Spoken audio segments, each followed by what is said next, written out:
All right. Hello, hello, hello, hello, hello.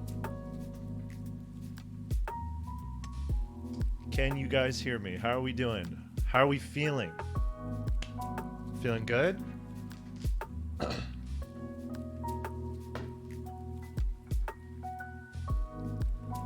Happy Sunday, everyone. Thank you for coming. Bright and early. We're excited. We're excited. Hands are shaking already. You and me both, buddy. You and me both. Because today, okay. We are joined by a very special guest, guys. So just as a little precursor, okay? And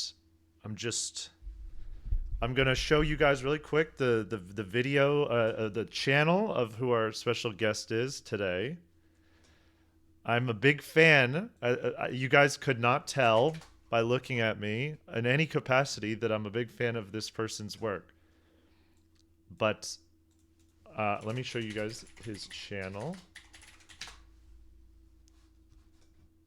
For all of our fitness fanatics in chat, or maybe future fitness people, we're joined by bodybuilder Jeff Nippard is going to be here today.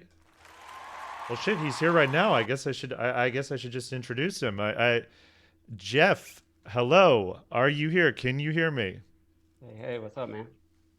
Jeff is here, guys. Jeff, everyone give a warm welcome to Jeff. Jeff is here. This is very exciting. I have an applause. You can't hear it, but it's very loud. It's very exciting. Nice. I appreciate that, man. Thank you so much. Thank you for joining me. This is really exciting. I'm so glad. You're our first guest interview on this channel. First. Nice. Oh, it's an honor. That's sick. I didn't realize that. Yes, thank you so much for agreeing to do this. I'm sure you saw me reach out and you're like, this guy he clearly needs help with physical fitness questions. I can just see it. He's looking like he's ate a little too much, bad cans of fish in his life, which I have done that. I understand. So I appreciate you agreeing to do this. Of course. To kick things off, to break the ice, to get into the headspace for this, I wanted to, I wanted to prepare for a topic about exercise. So I wanted to put together a nice little protein shake just to celebrate, this honor. So let me see if I have, let's see, where is it? I have a camera to show you guys. I'm sorry. I'm so sorry to sidebar right out the gate, but it's very important. Protein is very important, as we all know.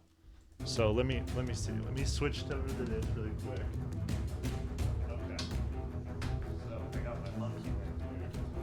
Oh, wrong way. All right. So I want to get your take on this. Okay. This camera will stay. We got some dramatic music playing. This fell right before. This was the slowdown. You know what? I'm going hands-free. Okay. Oh, boy. So. Oh, I see something that I like already.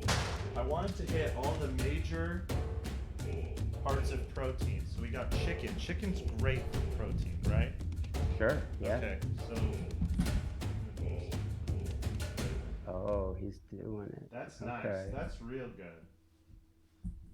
Now, eggs. Eggs is a big one for protein, right? What do you got done with those eggs, bro? What is it, scrambled? It's scrambled. Is scrambled good? Okay. We like scrambled? Yeah. Perfect. Okay, good. Throw them in. Okay, great.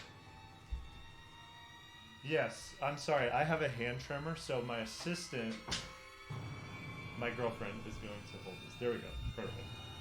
Okay, we got eggs. Eggs are great. Obviously, raw almond butter, good protein. I mean, I would consider it more of a fat source, but there is protein in there for sure. Fat source with this, so I won't go too crazy. You know, we want to go a little light, so not a lot. Just a little. We're keeping ourselves trim. Right. Okay. Wild albacore tuna. What do we think about this for protein? It's great. It's very lean, high protein. Very lean. Only 80 calories. This is great. Yeah. Okay. I'm gonna have to wash my hands after this. All right, just a little bit, just a little tuna juice. Oh, it's really you need the liquid base, I think, to really make sure that it's a nice, tasty protein. Oh, Might as well just stick your hand in there. There we go. In the bag. That's good. That's good. That's enough. You know what? The health. You know, almonds less fatty. You know, this is the raw shit. So maybe just a couple. True, and some good fiber, some good vitamins, Good healthy fiber. fats. Okay, that's good. It's a good choice. It's a good choice. Okay. What about plain non-fat yogurt? Yeah. Do we got Greek yogurt or Greek. is Oh that? yeah, that's that Greek shit. Yeah. You know what you're doing. Okay. He approves. He approves. All right, let me pop this open here. I feel like you just Googled protein sources before recording. Oh, no, I've been watching. I was watching videos for at least 10 minutes. Okay. I was all over the grocery store. That's why I'm late. Okay, okay, that's a nice little chunk. I think that's good. Now we got a lot of almond. Yeah. Almond milk, unsweetened. What's with the almond milk? I don't know. Would you normally go dairy? I personally do like dairy, Okay. but not everyone does. Obviously, the almond milk is not going to give you nearly as much protein, but it gives a nice consistency. So I would include it for sure. I'm hoping that even though it's a little lighter on the protein, that the rest will balance it out. It should, yeah. It should. And then our last item, which is a kiwi. I know you're a kiwi fanatic. Is that a hairy kiwi or a There's a little fuzz on it. non-hairy There's a little kiwi? fuzz. Yeah. Okay, so that's the green kiwi. Do we like green kiwis? We do. Okay. Fantastic choice. Not high protein, but very Not a lot of nutritious. protein. It's more about the flavor, just to give it a little. Yeah. 3 times the vitamin C of an orange. Not many people know that. 3 times the vitamin C of an orange, Sam. He says. Pretty good. My kiwi technique is really bad. Just put this. You can eat the peel, bro. You Really? Go whole You peel? got a can of tuna in there. You might as well. Okay. That's a good point. Put the kiwi skin in. Get some more fiber. There you go. Okay. I think we got a magic elixir here. I'm excited. All right. For noise, let me go ahead and help the stream here. I'm gonna mute this really quick.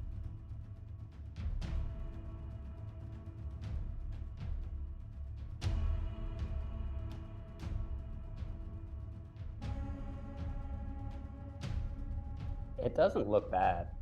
Like, I expected the color to be worse.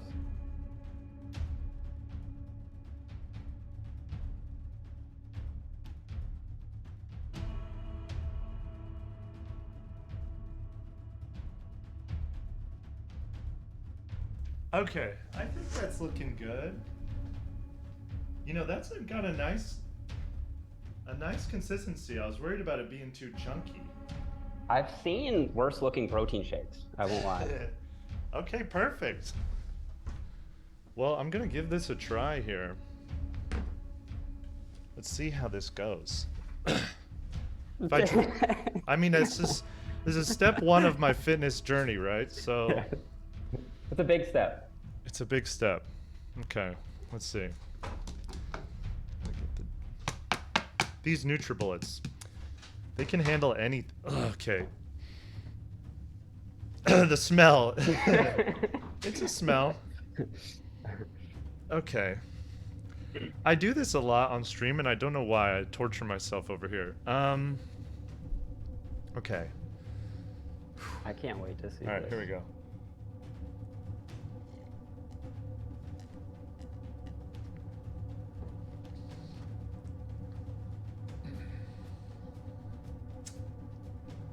You know what? Not as bad as you would expect. Not What are you getting like the strongest sense of? the worst. I'm sure you would be excited about this. The kiwi is very strong. Okay, it's lingering a little.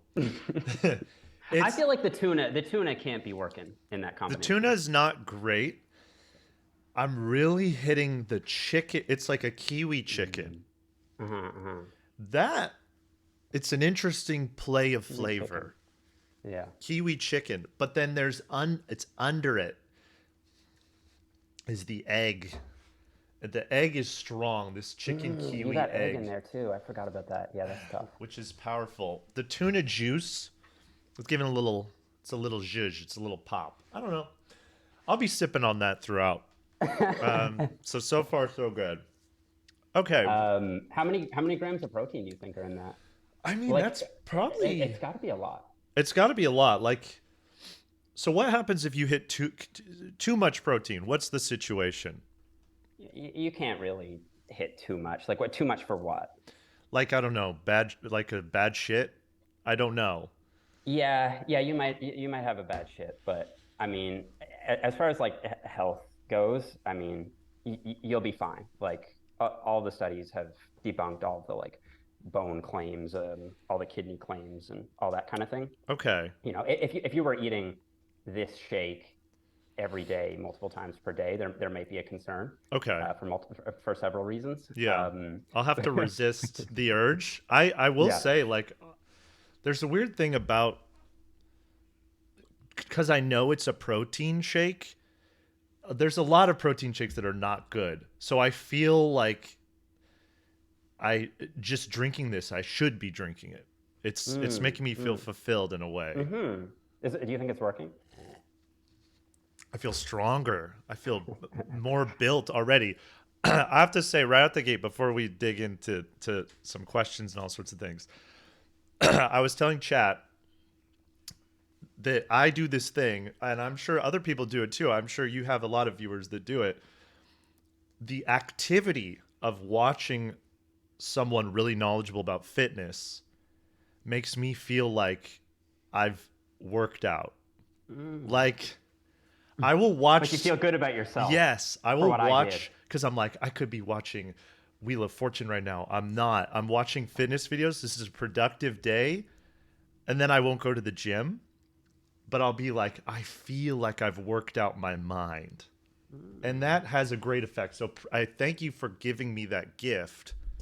People are saying I agree. Yes, exactly. That's interesting. You know what? That actually isn't something that I've heard a whole lot. Really?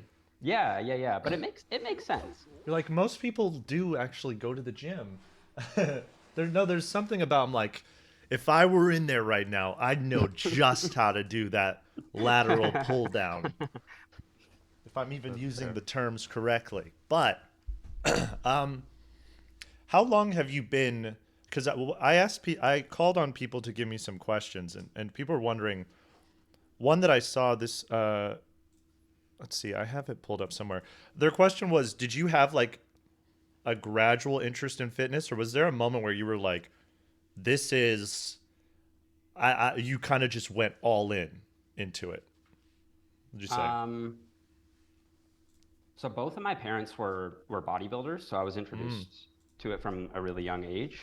Okay. And it was one of those things that, like, I guess I was pretty good at pretty fast in terms of, like, I was able to build muscle fairly quickly. And with my parents being bodybuilders, I probably got, substantially better advice than most people starting out.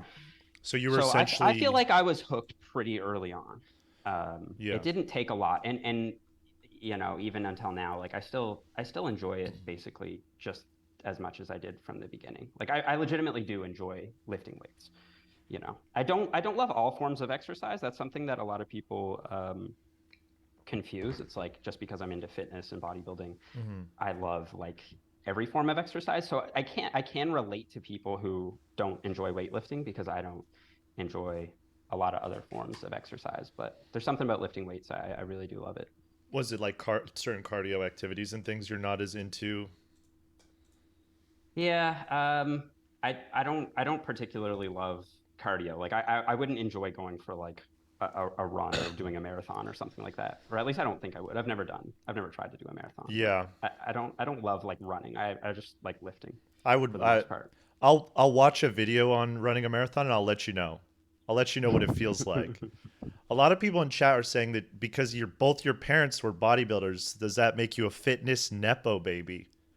There's accusations of fitness nepo baby. Oh, nepotism. Yes, but Okay. the workings were set up for you to be very healthy. I definitely had I do like legitimately think it's an advantage. Like if you have someone who can show you the ropes as a role model, it does make a difference. No, it's definitely helpful when people, especially it's so helpful, especially when you're in the gym, you don't know what's going on. I love getting help in the gym when someone comes over and doesn't know how to do it, but tells me very confidently that I'm doing it wrong and do it this way. I'm curious, does anyone be like, hey, they try and give you a little tip or something, or no one tries that anymore? Very rarely. I mean, I kind of look like, I don't know. I practice good technique. I'm quite strong. So like on the lifts I'm doing, I think people would just assume. But with the bench press, I get it a nice bit. Like if there's a older person in the gym, usually like a old school bodybuilder type, they'll see me set up like the bench press arch and be like, "Oh, son, you shouldn't be doing that, man. You're gonna regret that. Oh, man. Down the line." You know what I mean? Because it is kind of rough to look at. If I don't know if your audience knows, but like when you bench press, there's a technique where you like really arch your spine. Yeah. It's a powerlifting technique. You've probably seen it, right, Ian? Yes. Oh, I've seen I've seen so many videos on. I could try and find a picture of it, but it's you really like almost C-shape your body on the bench, right? What is the advantage of doing that for people that might not know? Well, the only real advantage I think is that it helps you lift more weight. So, I've competed in bodybuilding and powerlifting. And so bodybuilding is, when you flex your muscles on stage. Powerlifting is when you try to lift as much weight as possible on 3 lifts. So the squat, bench press, and deadlift. And if you're a competitive powerlifter, then arching basically just allows you to move more weight because it reduces the range of motion that the bar has to travel. Yeah. And so that's there's a couple other reasons, but like that's the main reason I think why people do it. So for people who are just getting into fitness, I wouldn't recommend doing a really big arch. It's more of an advanced technique. But for people who maybe aren't like familiar with the sport of powerlifting, it just looks it does look like you're doing the exercise wrong. Yeah. I have it here pulled up, so it's yeah. So to be honest with you, like this is not a very extreme arch. Like this is the way that I bench press. Okay. This would be, I would consider, by powerlifting standards, this is more moderate. Like you can see a gap. Yeah, right down here. Yeah. But if you search, if you just search like extreme bodybuilding extreme bench press arch. Okay. Oh. Yeah. Oh, wow. So look, just click the second one. This person's having an exorcism. Right, and that's it, and that's what some people. Okay, say to me. Oh my God. Okay. Yeah. So this is legal in competition. Oh no, did I not? I need to upgrade my Zoom. I didn't know it would do that. Okay, let me fix that really quick. But you're saying, so there we go.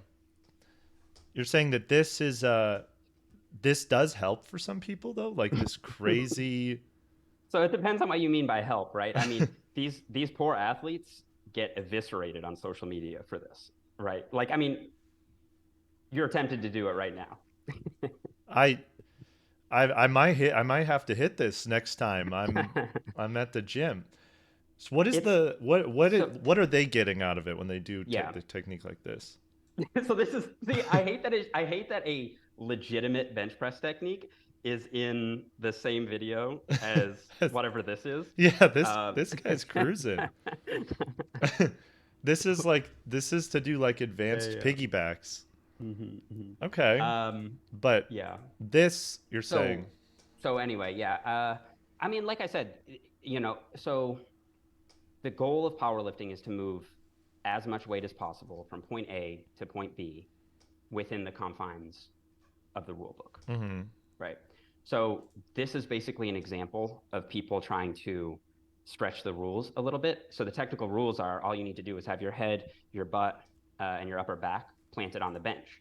Yeah. So you can have your head, butt, and upper back planted on the bench and have this huge arch in between those contact points. Yeah. Right. And so a lot of people just don't have the flexibility to do it, or they try it and it's just too awkward, and it doesn't work with their limbs properly. So like it doesn't actually work. So not everyone will do it.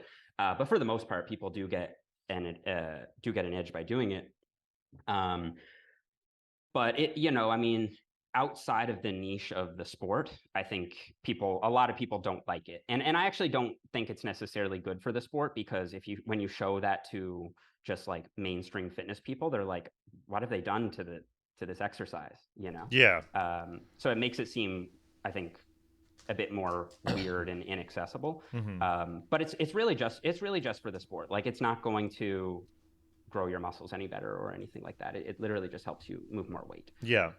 It's kind of, I've heard people compare it to I think it's called the Fosbury flop in high jump competitions. Okay. You know what that is? No, let me pull it up.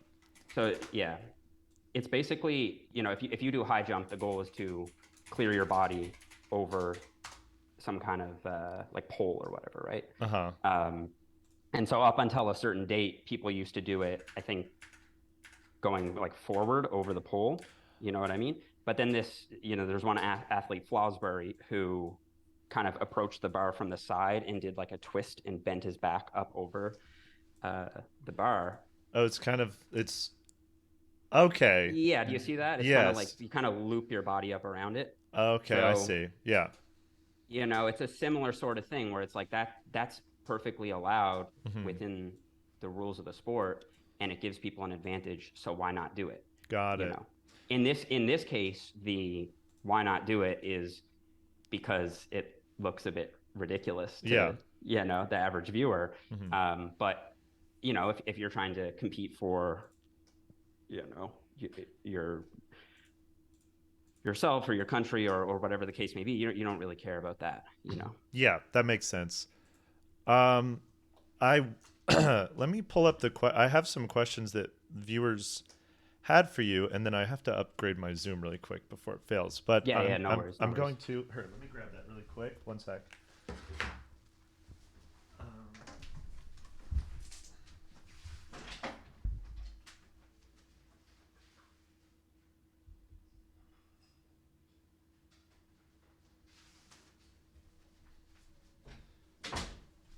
Okay. How many calories did I just burn? Oh, man. Gonna need a sip of this. Okay. So right out the gate, someone asked me, this comes from Nora in my Discord, who said that they have never gone to a gym. They have significant amount of weight that they would like to lose, and they've always been self-conscious about being looked at when going. My fears have worsened since seeing people post videos of strangers not knowing gym etiquette. Do you have suggestions of ways to feel safe and comfortable at the gym, or a welcoming environment for a newbie that has these fears? My main purpose of wanting to go to a gym is that I enjoyed weightlifting in high school. So I get that that's a common thing that people have. I, as someone who knows ultimate technique from all the videos I've watched, have not fully had that fear, because I go in. Have you tried it yet? Have you tried it yet, or working out? Yeah. Yes. Oh, I've dabbled. I'm just joking, bro. I've dabbled. You would never, as I said, you'd never know. Never. I'm just curious now. Like, are you currently going to the gym, or yes, are you still trying to get that knowledge up? No, I am going. I'm trying. Well, well, that little thing where you put the barbell and the piggyback move, I've been practicing a lot. No, I will say, you know, not to not an ad or anything like that, but for a couple months actually, I was using your full body workout routine.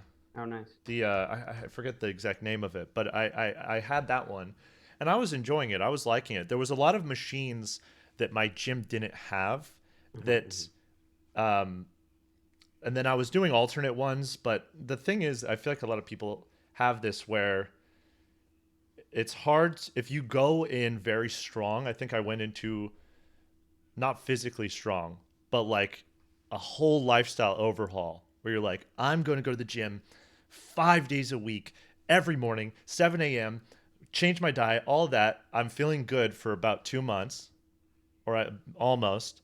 And then the burnout kicks in. And then suddenly it's like, okay, I haven't gone at all anymore. And then I'm feeling like, well, I've lost what I was gaining, you know, that backslide. So I feel like that's a fine line. And I think that's what happened that time, as I dove into the deep end a little too quickly. And I'm sure that's a thing that people do pretty frequently. Yeah. So it's hard to balance that out, I think. Yeah, for sure. Okay, let's get back to the question. I think that's a really good question, by the way, because that's something that really does annoy me. Like I hate it when people film other people without their consent in the gym and then post it online. Like it's crazy. But I think that yeah, those videos really annoy me. Like even that Planet Fitness one, like we don't know if that guy was, aware that he was being filmed. And it's like, as someone who does film stuff in the gym for my job, it really annoys me because it's like, I don't know, I'm trying to film to like educate people, and it's like it's made it in some ways harder for us to do our job because people are, you know, idiots about it. Yeah. So that is annoying. But with that said, I think it's definitely becoming more frowned upon online. Like anytime I see a fail compilation of someone, there's almost always a like pretty strong negative reaction to it. Like people don't think that it's cool. You know what I mean? Yeah. What's the video, the Planet Fitness one you referred to? Which one is that again? Oh, that was the one we just had up. I could tell by the colors it was in Planet Fitness. It was the guy with the guy Smith machine, got right? it. Yeah. Yeah. Kind of goofing on because him. sometimes what happens is like people will put someone who's, you know, just doing their best, or they're even doing a like perfectly legitimate exercise in these fail compilations. Yeah. And it's just the person who made the compilation didn't know what the exercise was. And a lot of people may not know what the exercise was. It might even, some exercises just look silly, but it doesn't mean they're not legitimate, right? So yeah, those things kind of annoy me, and I think it's a shame that they are a deterrent for people wanting to get to the gym, is like that fear of being recorded or whatever. But I think by and large, it's extremely rare. Like I think if you spend a lot of time on like Twitter or just wherever you're online, you're going to get the vibe that like everyone has their phone out and is just filming everyone all the time. But most gyms are not like that, and most commercial gyms have a policy against recording anyway. Yeah. But I think a way to just like get started is, you know. Oh my God. Okay. I just upgraded my Zoom and it threw him out. This is so embarrassing. This is so embarrassing. I just paid for it. I straight up have it. I have a Zoom One Pro account. Do I have to send him a new link? It's like, Jeff. All right, ladies and gentlemen, Jeff was here. No, I'm going to send him a new link. That's so bad.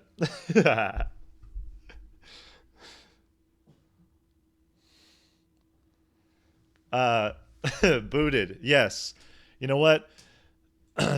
We've done enough fitness for the day. I've been working hard. I'm tapped out.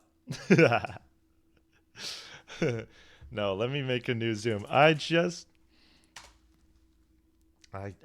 literally got it right under the wire. And for some reason, it did not go into effect. Okay, let's see.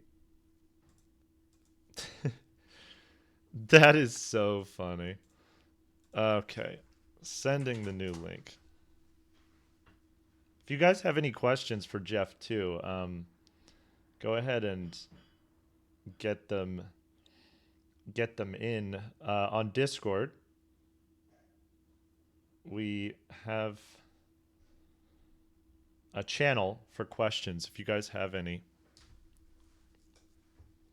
Okay. Jeff has the new link.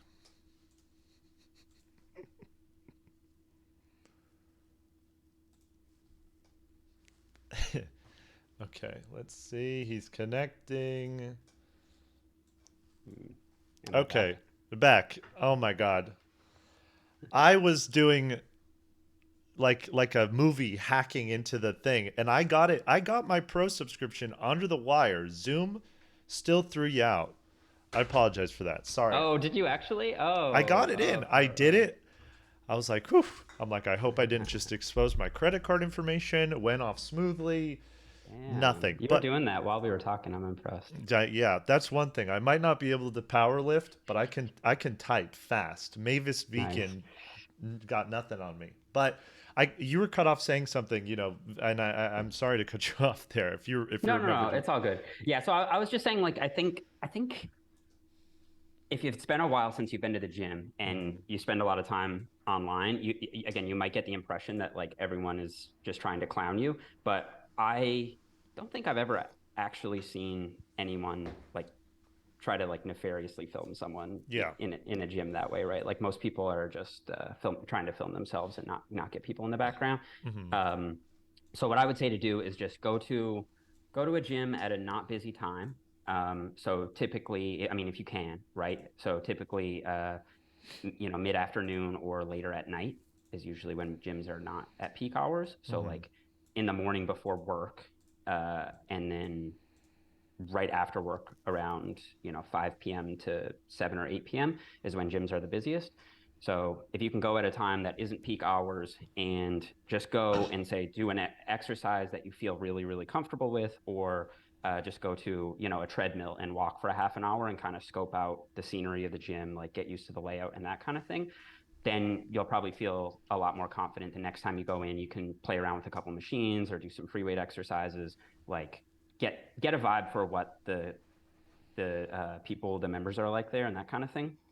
And I think over time, you'll realize that there's really nothing to be worried about. Like, most people, like by far in my experience, are really supportive at the gym. People are eager to help new people out and that kind of thing. And I don't know where you live, but in Canada there are also women's only gyms, and I think those can be really good as well if you just want a little more privacy. Okay.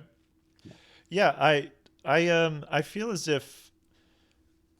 the same thing. I've been going periodically on and off for years, and I've never felt a weird energy or felt like there was anything going on. Contrary to what Joey Swole is telling me every few tweets, screaming in my face.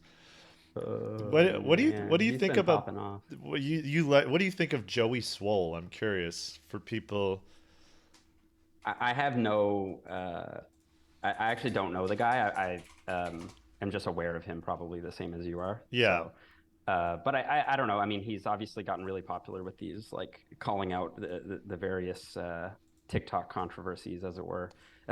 Yeah. There he is. He's got. Yeah. I see. He's always got like this nice little lift on his hat every time. Mm-hmm. It's a good look. But yeah, Joey Swole is always telling me it's a war zone in the gym. That's the thing, man. Like like that's why I said, if you spend a lot of time on Twitter, you'll think it's the most toxic environment imaginable. But like I said, in real life, I've never seen really any of that stuff. And I go to the gym 5-6 days a week. And I go to different gyms too, in the States and in Canada. So, yeah. So yeah, that it's an interesting thing. There's like these little pockets I've noticed, that, I don't think a lot of people make this connection, but there's a lot of drama in the fitness gym community, and I've noticed you pretty much you steer clear of all of that. I feel like you just do your own thing, just nice informative videos. I don't think you've ever had a beef or an argument. I don't, or like, have you ever had like call outs or, oh, that technique's wrong, or that sort of thing with any other YouTubers or things like that, or no?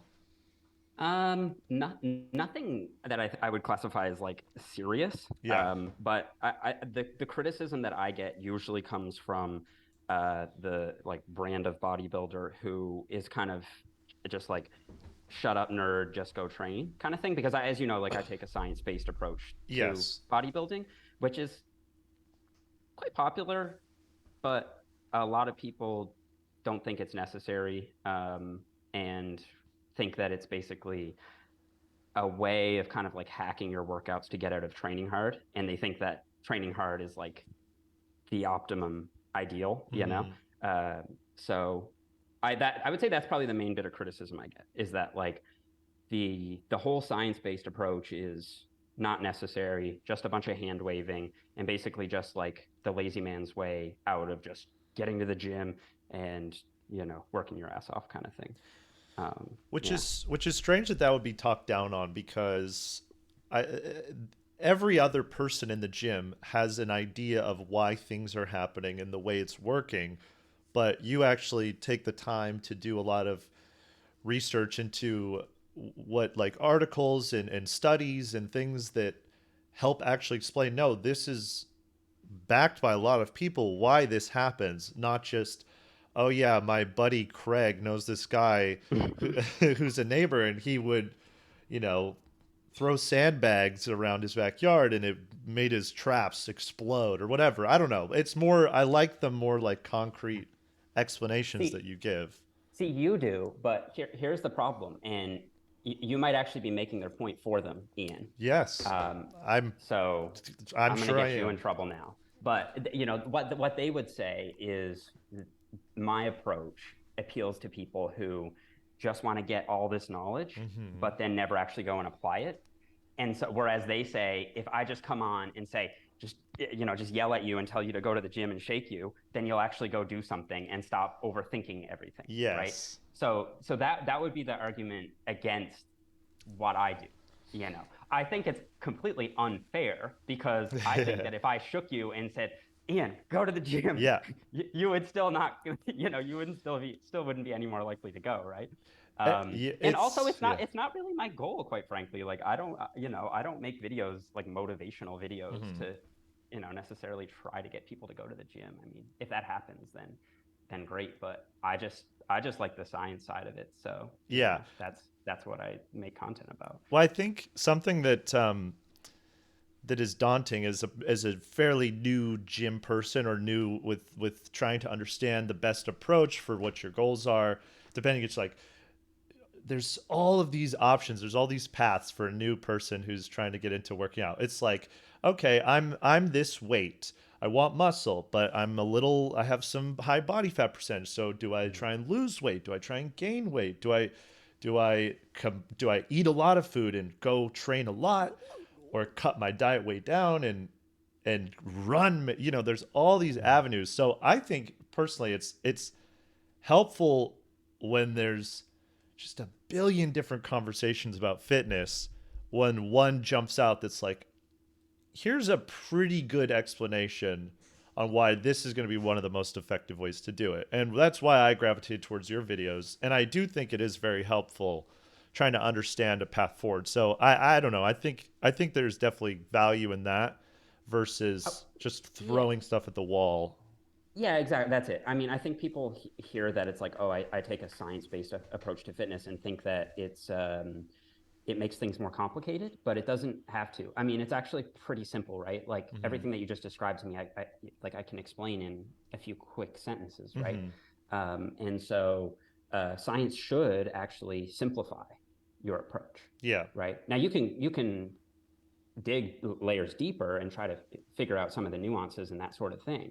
But if all you have is just random anecdotes from people at the gym, that's actually a more complex web to navigate than if you have, these are the fundamental scientific principles that you start with, and then kind of build from there over time, right? Yeah. Yeah. And then you combine it with obviously the Liver King path of the ancestral tenets, which I'm sure peer-reviewed studies have confirmed, very effective. Just don't walk around barefoot is I got a question huge. for you. Yes. I got a question for you. So, are you aware that he got exposed for taking like 20 grand worth of steroids a month, Oh, yes. despite claiming natty on every podcast, including on the H3 podcast? Yes. Yes. Yeah. I Yeah. am very aware. Yeah. So, my question is, Uh-huh. do you think, as someone in like, the general media space, do you think that people, do you think he's going to fall off as a result of like, okay, so if like this is just a fact, okay, if he becomes natural, which he is now, Yeah. right? He did his like apology tour thing, and Yes. now he's supposedly off all the steroids, okay. If that's true, he will shrink considerably, Yeah. right, and gain body fat and just look substantially less impressive. Yes. He's going to go back to being Brian. Yes. Yes. Like, do you think that that'll negatively impact his brand, or do you think that people are more so just interested in his personality than his physique? Personally, I feel like his brand will it hit a peak that I don't think it'll ever achieve again. I don't think even people are very. I feel like people get very puritanical about PEDs. Just even random people that don't exercise, people that have no, stake in the game or anything. For some reason, it's like revealing that Santa's not real for people. There's something about that just makes people very upset. Do you think so? I don't know. I think so. Yeah. What do you think? I mean, I think it used to be more like that, even 5 or 6 years ago. Whereas now I feel like the stigma on it has largely been lifted, and I think at this point people are more or less okay with it. It's like, your body, your choice kind of thing. Like if you want to take steroids, you can. Just don't mislead your audience about it. So if you are on steroids, at the very least, don't say you're not. Yes. Right. And ideally, come forward and say that you are. I think the former is like fair enough and a bare minimum approach, but the problem with the latter is it's illegal in the states, at least, right? Yes. So yeah, he's you're probably basically asking people to commit a felony on camera by admitting it. So I actually don't know the legality of it too well, but there are ways that like influencers get around that too by being like, oh, I'm on, there's code words, right? Like special sports supplements, or like, super creatine, or whatever people want to call it. But I think that was the like ethical issue with Liver King. It wasn't that he was necessarily that he was an influencer taking steroids. Is that he lied about it repeatedly and then leveraged that lie to sell supplements with really no scientific backing. Like, I personally think his brand wouldn't have done as well as it did if he wasn't on steroids, because he just wouldn't have looked like the freak that he does. He would just kind of look like a hairy, like, non-showering guy who lifts, but stinky, not an absolute animal. Stinky man. The stinkiest man I've ever encountered in my life. I don't think I have ever or will ever encounter a smell quite like that man. Really? Oh, because yes. you met him in person, right? Or at least were in the same briefly in the same vicinity to and be he was attacked stinky, right? in a smell. Yes. He was stinky? Yeah. From like 20 feet away. I will never smell a man like that. It's crazy. So he doesn't shower. Is that the third? Does he? No showering. Just no water, showering. No showering. Supposedly, he's a method actor. He's like Daniel Day-Lewis. He's very committed to the bit. But, true. Yeah. We do have to give him that. But I do agree. I think it's probably you're right in that it was selling a lie under a pretense of marketing materials to people, and that's definitely false advertising. And I think also some of the stigma comes from people feeling cheated in sporting and things like that. But for just the Yes, average yeah. person, you know, I do agree that the stigma has been lifted a bit on that, which is why I'm going to be getting on a lineup, on a stack right away as soon as possible. But yeah, no, I it's definitely an interesting thing. I'm trying to find this video of him I saw the other day. Another thing, I actually don't follow the Liver King super closely, but I've seen that he's kind of leaning into more of the shock value stuff with like the hunting and the Yeah, carcasses and this sort of thing. And maybe that'll be the next move. Like if he doesn't have the wow factor of the physique anymore, maybe he'll yeah. have to do He's putting more on a and more. little play now, and it's more Yeah. of the spectacle of it. Like, okay, I'm curious to what your take is on this meal planning here. Let me see. I just saw this video of him. Where is it? Okay. All right, here it is. What do you think Okay. of can you hear When was this? this posted? This is my Last month. Yeah, on last month. fourth Okay. dinner was this with 0 calories. But Can't once hear it. again, Oh, that you doesn't- can't. Let me see if I. I can try to pull it up myself. Oh wait, if I do share. Oh, I didn't have share sound clicked. There we go. Okay, you should be able to hear this now. Is that Brian or is that Liver King? I'm pretty sure this is Brian. You think so? I feel Yeah. like he's still in transition. Oh, he's slowly evolving out of it. Oh, I no. think so. Yeah. To me, he looks a little. I think he's a little bit less full, but he still looks quite impressive. If I'm being honest, I'm wondering if he's. I don't know. I mean, I wouldn't know enough to say, but He's easing he's out of probably gradually coming off. But then again, I feel like if you take, I don't know. Let me just watch the video. Oh, yeah. If you take This is if you my- take testosterone, it. Yeah. then your own natural production gets shut down, right? Hmm. So I don't know. I mean, he would at least have to remain on like TRT levels, right? Yeah. So I'm not sure if he's mentioned that. I could be wrong, but I feel like I don't know if he would. It would be like medically possible, or at least advisable, for him to become fully natural. Just you know what I completely mean? off that quick. I don't know if he'd be able to. Yeah, probably not. It probably does have Right. to be because your gradual. natural production completely shuts down. Mm-hmm. So especially at the doses he was taking, Yeah. and that's a lifelong thing. So I don't know if he would be able to, but he probably would just, I mean, to be as charitable as possible, probably just reduce his dosing down to like a TRT level and come off all the other like synthetic drugs that he was on. Yeah. But anyway, It's like you have to like wean off of it essentially, I guess. Right. So I don't even think you can wean off of it though. Like I think you would just have to reduce your dose and then just stay at like a maintenance dose so your testosterone doesn't basically go to like castration levels, right? Yeah. Because your own natural production isn't there anymore. So he would have to stay on some amount of anabolics, right? Or testosterone at the very least. okay. But then you think it's possible to just reach a point where he's kind of balanced it back out? It's over like a very slow grad. It's like it's gone. I doubt it. I think once I could be wrong. I could be wrong. But I think once you start, especially if you take it at high doses, the doses like he does, his natural production is probably gone. Like I think that's a lifelong decision. Yeah. I could be wrong though.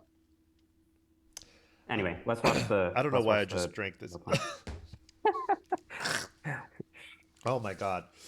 Yeah, it's a lifelong choice. The liver, the life of liver. It's hard to get out of. Let's see. Well, yeah, this is like I said. He's transitioning out, so he's Briver King. He's not Brian yet. So we're almost there. My fourth dinner with 0 calories. But once again, that doesn't mean the king isn't going to eat. With breakfast, lunch, and dinner, I'm always going to have a Of course, got to get the whole, plug in. fast protein shake. I got an iced brain here, a couple of iced hearts. I got some ice cubes, and I got plenty of salt. I have not and I got seen some this. slabs of salt. Yo. He's just munching on salt and ice brain. Man, you gotta love it though. What a character. That's so he has a bowl of just ice cubes. Is that what that is? Out. In front of him? Yeah, he says this is his fourth meal with no calories, so he's just eating ice and salt. What do you make of that meal prep? I mean, it's crazy. You have no iced brains in the freezer? That's crazy. What's the point of like what's his rationale for making it brain shaped or organ shaped? To make it primal. True. It's still primal. He's eating brains. It's actually very cool. That like behavior like this makes me wonder if he is gonna fall off though, right? Because he was always a meme to people like within the fitness niche, but I feel like for people outside, I don't know. Maybe you have more insight on this than me. Like I feel like a lot of people bought into it outside of fitness. Mm-hmm. Like he was their entry point into living the ancestral lifestyle, which led to no doubt some positive change. Maybe I don't even know if I want to say that, but at least he might have been people's entry point into fitness. Whereas I feel like a mainstream like casual viewer would see this and be like, oh, this is a gimmick, like obviously, right? Like they would immediately recognize ice brains and ice testicles as a gimmick. Whereas actual brains and actual testicles, like you can dress that up with some scientific packaging and good marketing, Yeah, I don't think anyone was rushing to go to Michael's or something and buy like an ice shaped like Halloween brain thing, and they're like, I'm getting into the character, or throwing a spear around. I think he was just, it's like reality TV. He's just a character. People like the character. He has a good new arc that people aren't familiar with, this sort of archetype character. So I don't know. I don't know how many people were actually like going out and working out like crazy and changing their lives off of the back of it. It's probably very small, but I don't know actually, because like it's hard to say. His businesses were doing astoundingly well, like his supplement business. So somebody was buying into it. You know what I mean? And I mean, even still now, it's like you look at that TikTok video. It had, what did it have? Like 140,000 likes or something. Like it's hard to imagine that.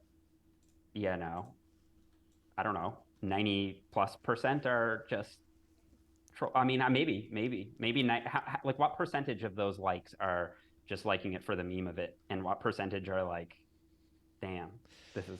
It's hard to say. I mean, all the comments on his thing, Liver King going to liver failure, bro's lost it. You look tired.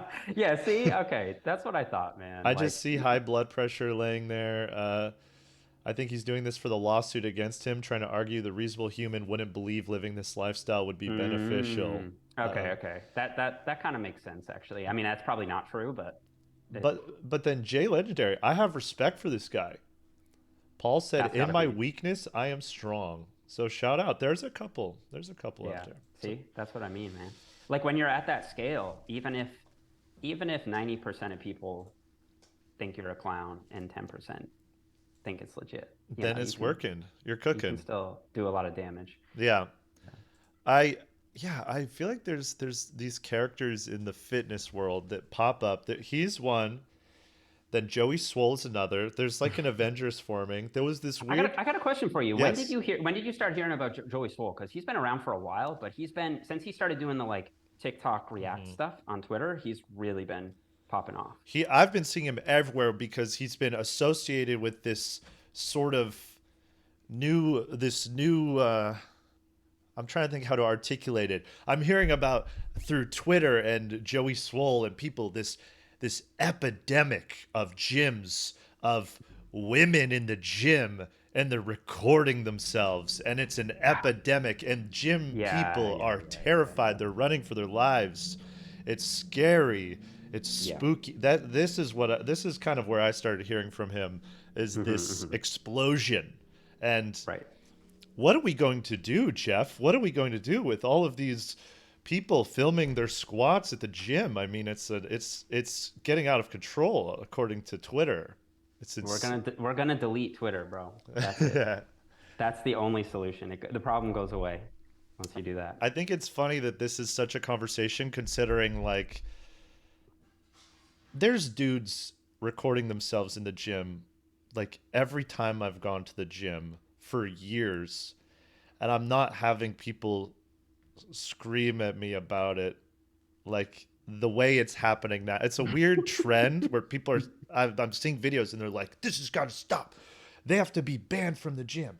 You know, that's one of Joey Swole's things, so that's his new deal. And To be fair, I actually haven't followed enough of his content to know, but I didn't get the vibe that he is necessarily against filming in the gym. I think he is against filming people in the background and then uploading, like making a statement about their behavior. So like that dude who was like staring at the girl on the hip thrust. Do you remember that one? I think like, I saw that one. I don't think he would say that like you should just never be filming in the gym. Maybe he would. I think it's more so the like fact that you're gonna post someone walking in front of your camera and then get on social media and complain about that. It's like, oh, that is really entitled of you to do that. You know what I mean? Yeah. Which I think sometimes he's not entirely wrong. I think it's just like the level of outrage that he experiences over it and creates over it isn't proportional to the amount that these things actually happen or how much they actually matter. Yeah. I think it's definitely I think that in some of the situations he's describing, like I think he has a point in a lot of these things where he'll be like, filming someone and making fun of them or this or that. He does point that stuff out. I think he's hit a real niche that he's realizing is working for marketing. So he's like, I'm taking you guys to Pull Up Penitentiary, and he's just making these videos just on everybody, and that's why I'm getting these Joey Swole jump scares like every time. But I did see I saw this comparison video of him. It's just so funny because he's so outraged about it too, yes. Like it's so serious every time. He gets hyped up. I saw this one comparison where a guy went up to another guy and was like, hey, stop filming me, I don't want to be on your video, like, who walked by in the background. And Joey kind of both sides did a little bit, like, hey, this happens at the gym, it's a public forum. He kind of did a little, I see both sides of this. And then there was another one where it was a woman being like, she was working out and a guy went up to her and was like, I don't want to be filmed, stop.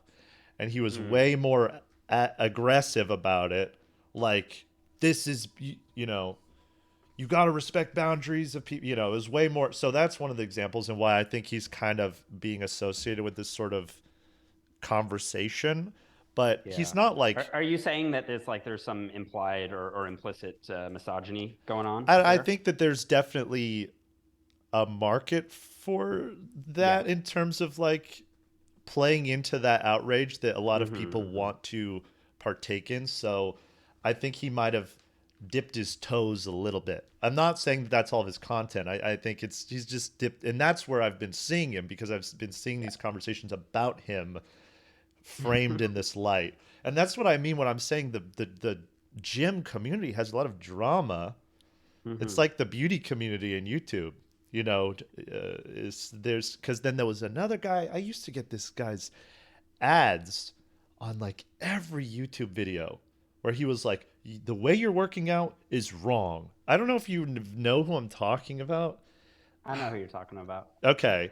And then I was like, after a while, I was like, who is this guy? And I looked it up, and then all of these like drama call out videos from other fitness people started popping up, and there was a whole thing, and I'm like, this is crazy. I don't know what's going on over here. But do you remember who it was? I don't remember his name. I just remember getting his ads all the time. Was it Athlete X?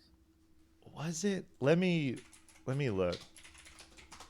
He definitely has a lot of ads out there, and he's been a part of some drama. But I don't. Wasn't this guy? It was a different guy. No? Oh, okay. Oh my God, who was it? I'm really curious now. There's so many different little pockets of fitness too. Like, there's like the bodybuilding pocket, there's the powerlifting pocket, there's the calisthenics, there's, you know, different nutrition communities. There's like the vegan community, the keto community. There's then across different social media platforms, there's like sometimes they're like completely different worlds. Mm-hmm. Oh, like fitness Twitter is so different from fitness YouTube. Yeah. I don't know. Oh, it's so funny. I typed YouTube fitness ad, and the guy popped up immediately. V-Shred. Oh, okay. Yeah. This guy. Yeah. I would get this guy's ad. Yeah, I haven't heard from him in a while. I don't even know if he's still making content, to be honest with you. Yeah. I typed his name, and there were all these beef videos. It's like Jeffree Star and James Charles over here in fitness. It's wild. Yeah, I don't know what it is in beauty, but I think in fitness, fitness is pretty simple. Mm-hmm. Like it really is. Like if you want to lose, am I getting kicked out again? What? It's probably on my end, bro. I don't have. No, I hosted it, and I pay. I'm a pro member. This is absurd. They're throwing me out of the thing, and is it because I'm not signed in? It might. Oh yeah, that's probably it. But this is an outrage. This is I am the red carpet member. They're tossing me out of Zoom. I'm trying to sign in quick so it is aware that I'm a high roller on Zoom. Okay. Click here. Sorry, this is great. This is great live content. This is great. What's a Twitch conversation without a little tech support? I saw you're working on a book, right? Is that what you've been writing? What are you working on? Yeah, it's a training book. So it's about how to build muscle. A little bit of fat loss stuff, but mostly muscle building. So it's pretty much A to Z, man. It's going to be like a textbook style book. Everything you need to know about exercises, techniques, volume, how much reps to do, how heavy to lift. Yeah. Machines versus free weights, different training splits. It's going to just cover pretty much everything. But I still want it to be accessible. Like it won't read like a research review. It'll read kind of like a how-to manual. Mm-hmm. Yeah. But I started saying, actually, before Zoom cut us off again, I think the reason you see drama in fitness is because fitness is pretty simple. So once you've watched, a handful of my videos and maybe read a few articles on it, like you kind of should know most of what you need. Assuming the source is good, you should know most of what you need to know to get in the gym and get some results. And so for people to create content, they need ideas, and what better idea than calling out the Liver King or V-Shred or someone like that, right? Yeah. And it works. I mean, people like that. People, for the most part, enjoy that type of content. I guess that's a challenge. Like, how do you keep finding new ideas to keep uploading things on your channel and exploring? Are you just constantly trying to find different ways to achieve like a full workout? You're trying exercise you haven't tried before. It's got to be hard to try and keep reinventing in that way. Yeah, I mean, I personally don't feel like I'm low on video ideas because it's the type of thing where if all you wanted to do was build some muscle and lose some fat, like I could tell you in 2 minutes how to do that. But there's so much more interesting things about fitness and interesting nuances. Yeah. And that's a lot of the stuff that I cover on my channel. So, one of the critiques that I get sometimes as well is that, my stuff is not necessary for beginners, right? So it's like, if you're a beginner, all you need to do is like, these 6 basic exercises, 6 to 10 reps, progressively overload over time, eat enough protein, eat enough calories, go home, call it a day. But it's like, do you really expect me to say that in every single video? Yeah. So I make content that I think explores some of the topics a little bit deeper. So it's like, is there a difference between training a muscle once a week, twice a week, 3 times a week? Like, what do studies show about that? Is is there a difference between resting short between sets or resting a long time, like for a longer time between sets? Like what's better? How much does getting a pump matter for muscle growth? Like there are all kinds of questions that people might ask that fall outside that narrow purview of like what matters the most for getting results. And those are topics that I find really interesting, and I still think they're worthwhile to cover. Yeah. But I think that is a challenge that a lot of fitness creators run into, is like, how do you make original content without recycling old stuff that you've already covered, right? Because there's not a lot that changes, right? I mean, what built muscle 50 years ago are the same principles that build muscle today. Yeah. Right. So you do have to get creative, but if you know what you're doing, I don't think you need to resort to like drama tactics to get engagement on YouTube. For sure. And there's always a new pool of people. So like I think in my niche, which is fitness, there's probably a higher like turnover rate than maybe in most communities, because people will come to me, learn what they need to learn, and then kind of stop watching my videos. So it's pretty common for me to be like, oh man, like you got me into fitness. Like I learned so much from you. Like I used to watch your videos, back when I was in college, or, when I was first getting into lifting or whatever. And so, but then there are always new people coming in. So it's like, I feel like my audience is always regularly turning over. Like there's a new pool of people getting into fitness for the first time. Yeah. So if I can spin a topic that I've covered before in a slightly different way, or frame it a slightly different way, or present it in a unique way, then it'll still keep my, previous viewers engaged while pulling in a new audience, essentially. Yeah. I think also it's nice to have different ways to find new ways to keep the gym interesting, because it's so easy to fall into this feeling of like, okay, I just did that 3 days ago, I'm going again, and you're losing motivation. Yeah. So finding new exercises or new types of lifts or new ways to structure your workout or whatever. My brother, he's gotten really into fitness lately, and his whole thing is just but just like body weight fitness is his thing, and he's gotten completely changed his whole physique doing that. So it's like it's mixing up the avenues, and that really clicked for him. So just finding what works is interesting. For people in chat, I saw some people saying they just straight up don't know where to start. Like, would you say, if you just like a basic way to start, is it just like a simple, for beginners, like a push pull leg type of exercise is like the best way for people who are completely new, or is that like too complicated, or what? Like, how do you say for people that just are brand new to this? I think it depends on what your goal is. Like, why do you want to lift weights? Is it to just improve your health? Is it to be stronger for like work or day-to-day activities? Is it to like reduce your joint pain, improve your mental health? Or do you want to build muscles to look better for aesthetic purposes? And depending on what your goal is, my answer of how you should start will actually be slightly different. But I think what people need to know is that if you follow fitness influencers online, generally speaking, they're doing workouts that may be appropriate for them, but not necessarily for a beginner. And because most fitness influencers are no longer beginners, they tend to not do much beginner style training. Yeah. And as a beginner, I think you actually need to do substantially less work to make progress than a lot of people think, especially if you're to follow the workouts that fitness influencers are putting out. So for example, to improve your health, you only need, I think the latest guidelines are like 30 to 60 minutes of weightlifting per week. Okay. Per week. So that's like one full body workout a week. Yeah. And that will provide, quote, maximum health benefits.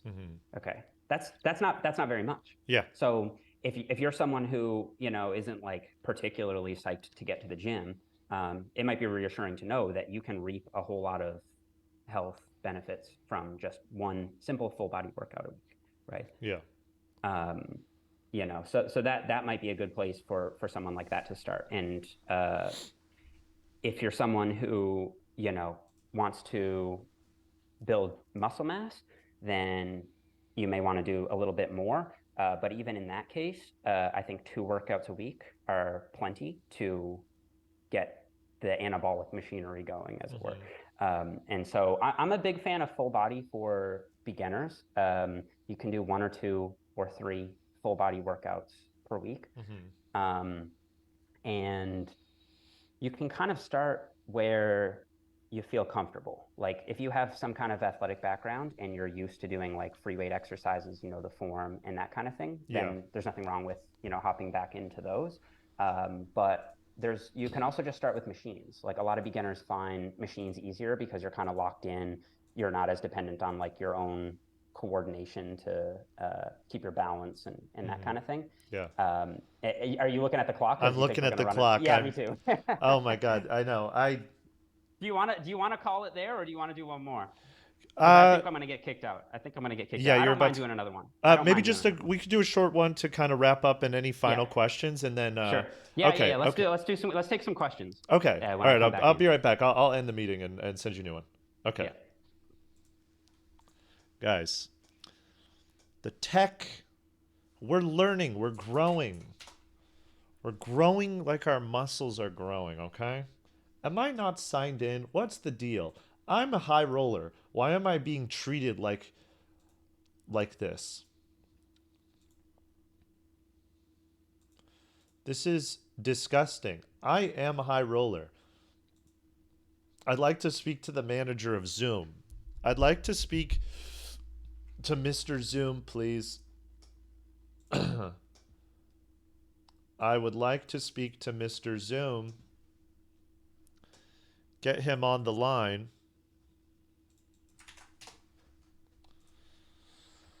Oh my God.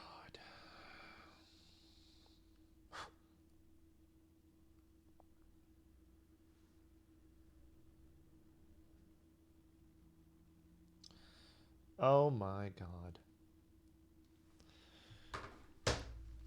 Calling? You guys are calling Mr. Zoom? Thank you so much. By the way, while I've been so behind on people who have been subbing, so thank you guys. I'll tell everyone after once we wrap up. Hello, are we back? Did this work? Hey, can you hear me? Yes, I can hear you. I'm so sorry. So embarrassing. So I am going to work on my... I'm your first guest, The right? first. It's the first. It's going to happen. Yes. Okay, great. So let me just look really quick and see if there are any final questions on the Discord. Oh my God, let's see. Well, that's not a great question. Have you ever seen someone prolapse from lifting too many weights? I doubt you have. No, I haven't. Okay, good. Yeah. I have seen that on your show, though. That's a thing that does happen. I've seen it a lot, more than I'd like to have seen it. Let's see. Okay. Someone said, would love to hear Jeff elaborate on how to avoid a burnout. Burnout? Yeah. Do you have any tips? How do we not burn out? Yeah, I mean, you could be burning out for a number of different reasons. Like, it could be because you're running a routine you don't enjoy. So maybe you're just like bored or stagnant with it, in which case just switching up the exercises, switching up the reps, that kind of thing can make training fun for you again.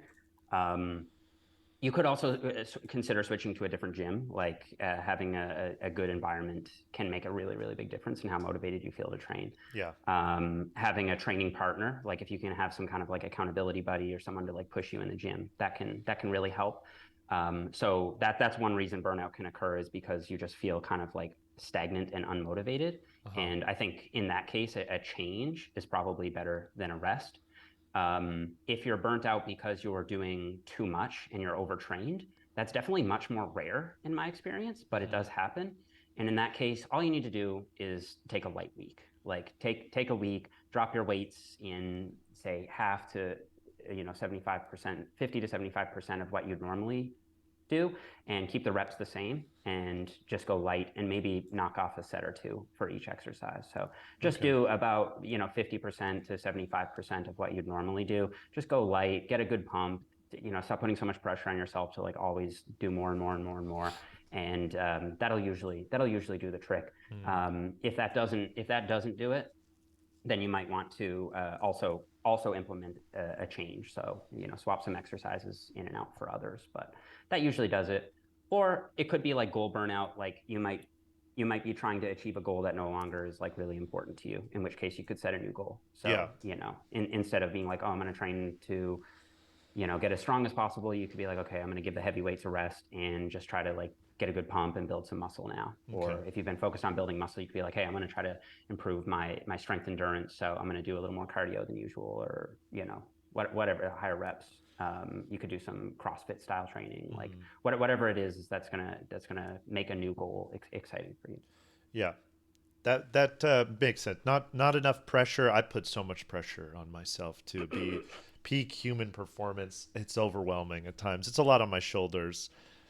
I gotta ask Jeff. I'm gonna just ask very bluntly. How do I get swole? Like, how do I personally? I want to be like Joey Swole, like Ian Swollen. Ian Swollen, I think, could work as my name. I want to be like, look, here's what we're working with. Okay. Look at the Himbo Fitness merch, bro. I got the Himbo Fitness. Fire. So this is what we're working with. Now I want to ask you if I want to look like let's see. I'm thinking like big. I'm just laughing at the chat saying Swean. Yes, Swean Swole.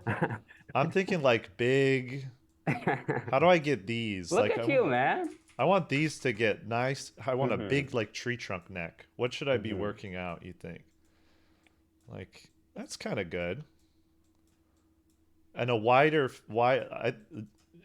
what do you think, jaw exercise? Nah, it doesn't work. Doesn't work. All right, you heard it here first, people. Jaw. Yeah. What is it called? You can thicken your neck, but you have to train it directly, which is awkward for a lot of people. But you know, if you want to grow your traps, then what do you think? Let's test the knowledge IQ over here. Yeah. What is a good trap exercise? I would think we're talking. Do you want me to give you multiple choice? Wait. Which of the following? Okay, yes, let's do that. Exercise? That's actually okay. That sounds very effective. Okay. Let's try that. So let's do. So there could be multiple answers. Okay. So we're talking traps. All right. Select all that apply. Okay. Okay. Dumbbell shoulder press. Okay. Barbell shrug. Barbell shrug, yep. Chest supported machine row. That's a good one. Crunch. Or a crunch. That's it. You got 4. There's 4. Okay. I would imagine, based on my extensive knowledge, that it would be the barbell shrug. And wait, is it more than one? It would be the first one too, the barbell press, right? Is it a shoulder press? Are you asking me or are you saying your answer? Wait, what was the first one again? One more time. So the first one was the shoulder press. Okay. The second one is a shrug. Oh, the shrug. The shrug is the third. See, when I do the visuals, you know. The third one was a row. Yes. Okay. Where am I? The row. Yes. That the row. Okay. And then the fourth one was the crunch. The crunch. It's the shrug. The shrug is great. And I'm gonna say the shoulder press. So I would imagine right. that doesn't. The shrug is going to be the best for the upper traps. Okay. However, I think the point you're missing is that the traps run all the way down through the mid back as well. Okay. So when people think traps, they just think, you know, the muscles up here. But when you look at it anatomically, they run deep down into the back. And so they're going to be really active on rows as well. Okay. So those are doing the two. This is trap. So when you squeeze your shoulder blades together, yeah, like you're squeezing those trap muscles together. Whereas with this one, you're elevating the shoulders. I see. Right now, the shoulder press is that's a good point. It will to some extent, work the upper traps, but I wouldn't consider it an upper trap exercise. It's much more of a shoulder exercise. Got it. Okay. Yeah. So, but for upper back development, okay, you definitely want to be doing a row for sure.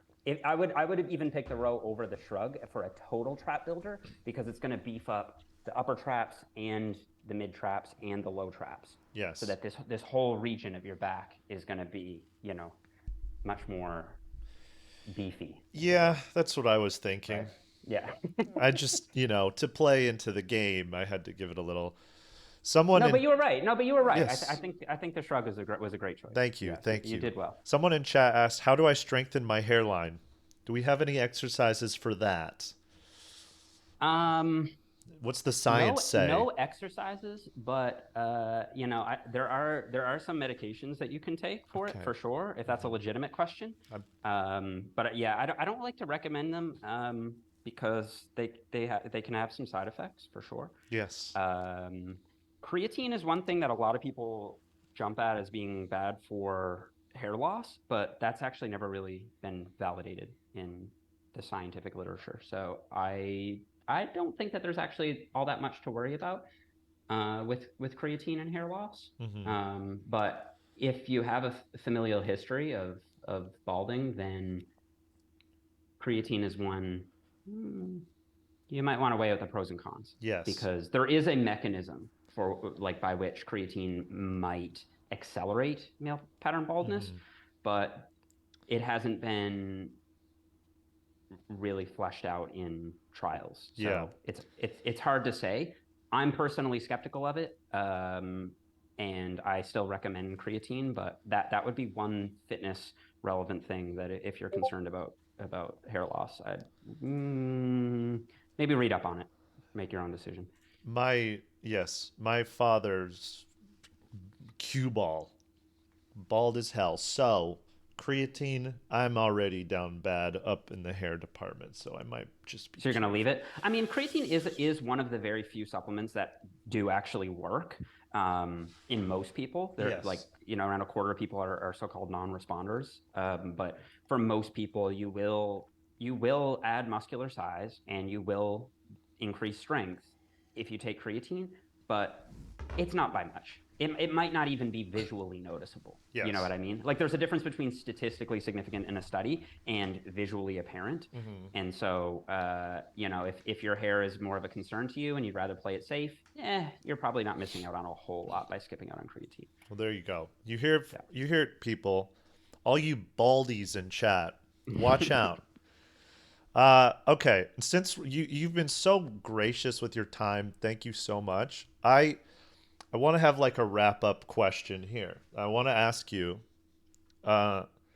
because I wouldn't drink something like this normally, but because people are watching, I feel a pressure to do something. So I'm going to try and set a little fitness goal here to hold myself accountable so I don't embarrass myself. It's like, being naked at the gymnasium and in a dream or something, and everyone laughs at you. I don't want to be laughed at, so I'm going to set a fitness goal.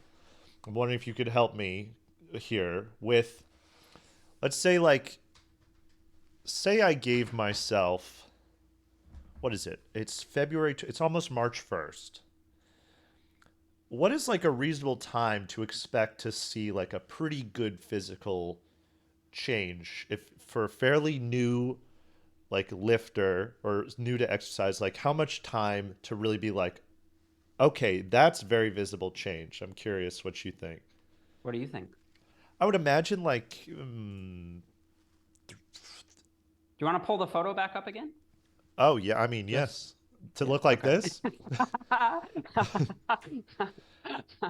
How long do you think it would take me to look like a frog man like this? No, Okay, oh wait, there we go. There we go. Here's. This is what I love though, man. I love that you took the photos ahead of time. So many people who started on a fitness journey won't take starting photos and then kick themselves for it later because you have nothing to, you have nothing to compare your gains to, right? Yes. Like this, you're setting yourself up for future clout right now. This is base level, and I'm showing this. I'm showing my ass here. I'm just hypothetically or just this is what we're working with. This is base level. So I'm curious. Let's bring it back up again. We Yeah, got okay. this. We got this. Go to the front relaxed. The front relaxed one. This is good. Yeah. So what do you think? Like, what do you want to be a bit more? You want to be more muscular, but you Yes. probably also want to look a little more defined. You know what I mean? Do Yeah, you think? a little Or are you defined. more so? You just want to take up more space with your body? I want to take up more space. I want to, you know, really almost have to take up 2 seats on the train, just be a nuisance in general. No, I think I wait. I think I'm probably like 165 weight, and I'm about 6 foot. Yeah. So I think if you gave yourself a year, A year. I think you would see significant visual changes. You could see visual changes faster if you were to take a more aggressive approach. Yes. However, there are downsides to going faster. Okay. If you bulk too fast, what happens? You gain more weight, but a higher proportion of that weight is going to be fat. If you just want to be a bigger body, then maybe that isn't such a bad thing. Yeah. But if you're trying to build muscle, that's a slower process, and so you'd be better off giving yourself a little more time. So if you slow bulk, the bulk you add will be leaner. Yeah. It'll be more muscle. If you dirty bulk or fast bulk or whatever you want to call it, you'll gain mass faster. You'll gain muscle faster too. Yeah. But you'll also gain a higher percentage of fat. Okay. So at this point, you know, and the same thing goes for fat loss. Okay. If you're trying to lose fat, it's very tempting to try to do it very quickly, and you can do it quickly. However, you will lose a higher proportion of muscle the faster you cut. The slower you cut, the more you'll retain the muscle that you have and possibly even build muscle as you cut if you do it slow. Okay, that's called body recomposition. Yeah.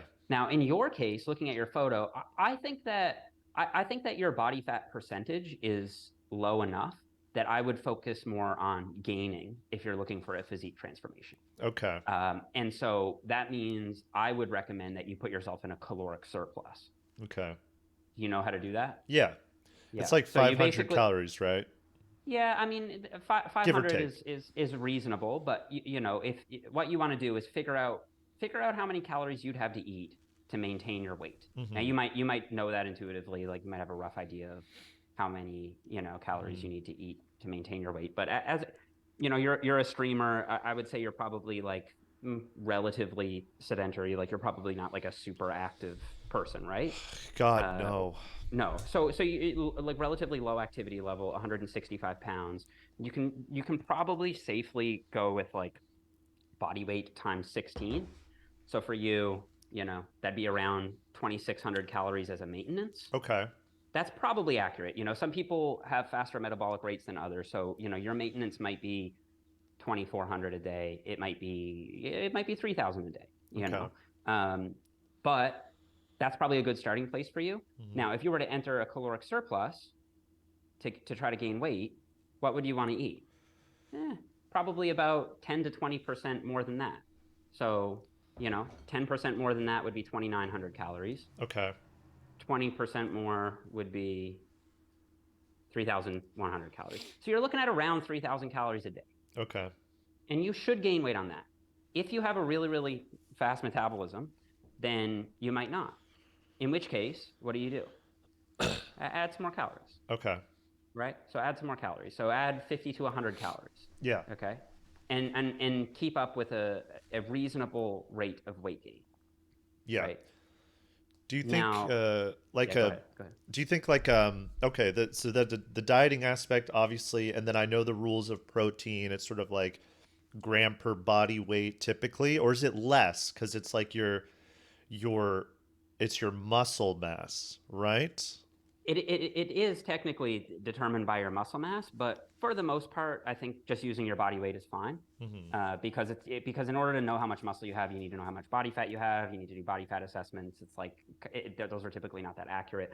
I personally, for most people, just like just using body weight, honestly. Yeah. So if you're 165 pounds, then the rule is 0.7 to 1.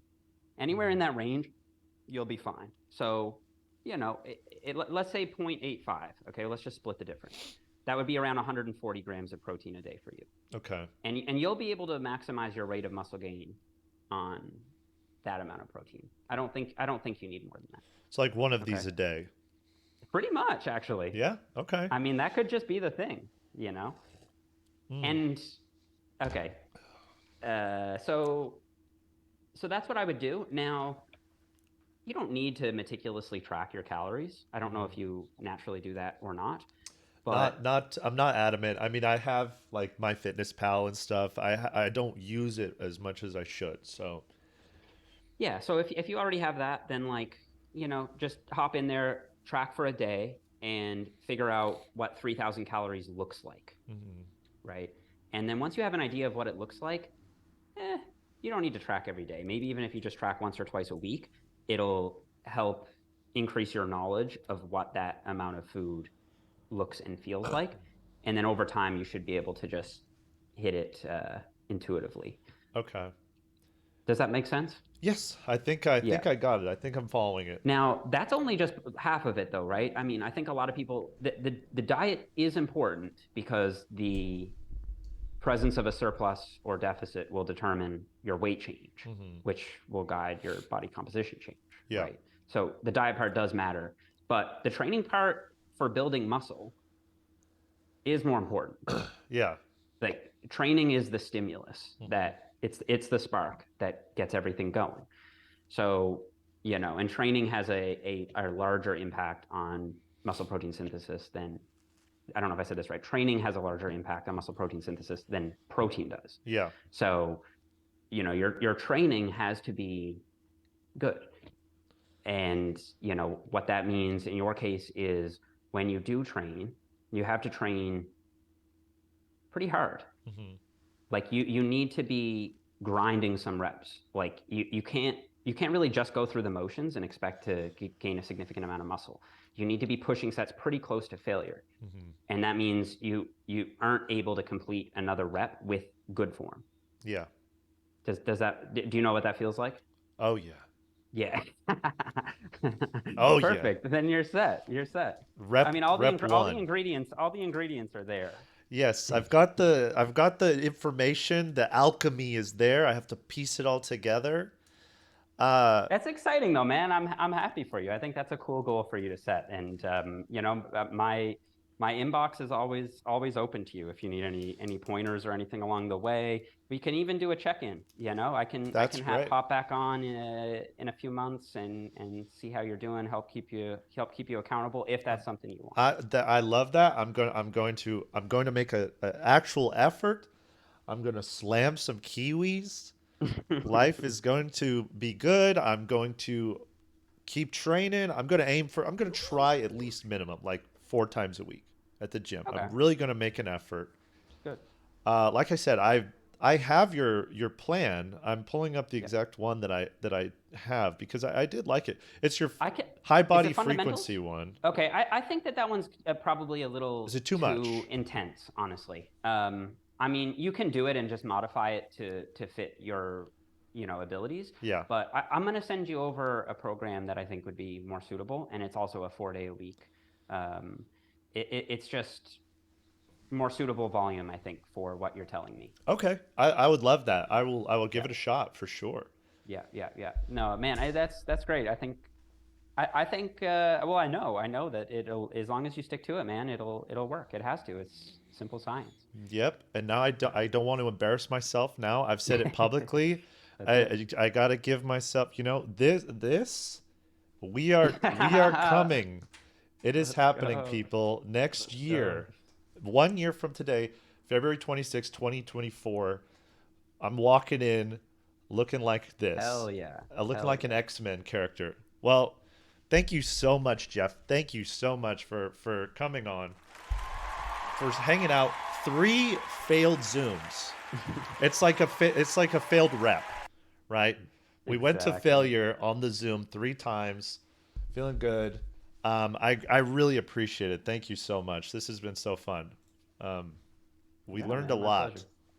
Good. So I hope so. Yeah, and like I said, man, just text me if you have any other questions or anything like that. I'm happy to help you out. I'll let you know how this smoothie goes. I'll be texting you from the toilet. You're absolutely wild for that. All right. Well, thank you, everyone. Go sub to Jeff's YouTube channel and check out his workout plans and stuff. There's a lot of great information. It's fantastic. So Can I actually just direct people, because if assuming most people are probably relative based on the questions and stuff like that, I'm assuming most people are relatively new to it. yeah. I have a playlist called the Fundamentals series. So if you go to my playlists, you should find it. It's just me with a whiteboard. They're pretty boring videos, and I did them like 5 years ago. So they're not like the most entertaining, but I mean, if you can spare an hour or so, you'll get through all the videos. And Is it this one right here? It is. Okay. Yes, that's the playlist, and it goes through all the basics, like So it starts with just kind of like the fundamentals, like the safety and technique and that sort of thing, and then it gets into training volume, rep ranges, the best exercises, how long you should rest between sets, how fast you should lift weights, should you lift them with a fast tempo or a slow tempo, and covers really everything you need to know about training. Because if you were to just like go and watch my videos at random, some are going to be more advanced than that series would be, right? Okay. That's generally where I recommend people start. Okay, great. I just pinned it in chat. So yeah, everyone check that out. And we're gonna have a swollen audience in a year. Let's go, man. Very I can't swollen. wait. I'm excited for you. I'm excited for real. All right. Well, thank you so much, Jeff. Appreciate you for calling in, and I'll be in touch. Yep, sounds good. Okay. All right. Thanks, man. Thank you. Bye-bye. See ya. Jeff Nippard, guys. Great conversation. We laughed. We cried. We got jacked. I'm feeling good. First interview. I was a little nervous. I'm not super well versed in interviewing personally. So I think it went all right. I think it was fine.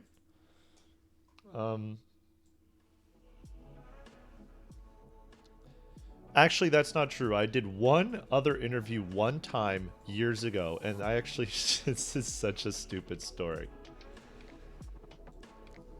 Probably back in like 2013, 2014. Actually, I'll be able to pinpoint the exact date.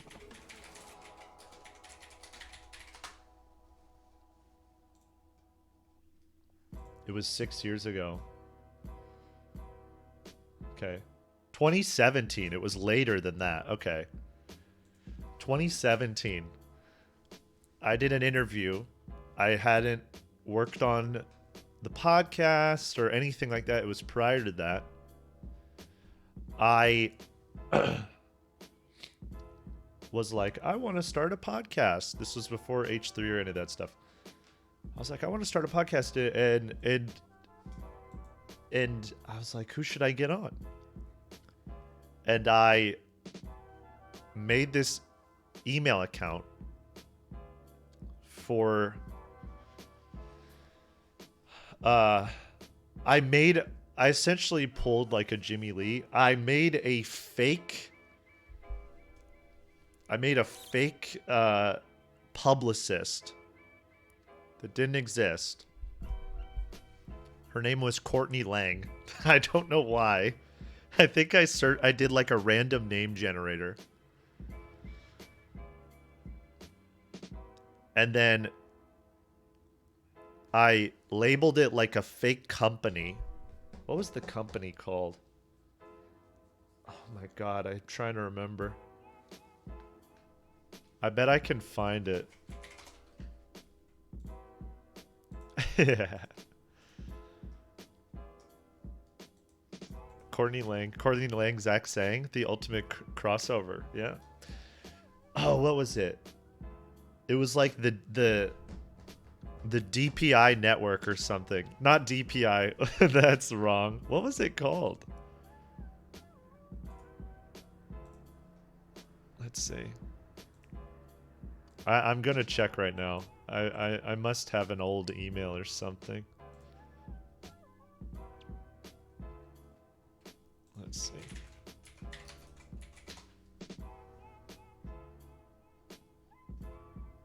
Or do I not? This would have been, what I say, 2017?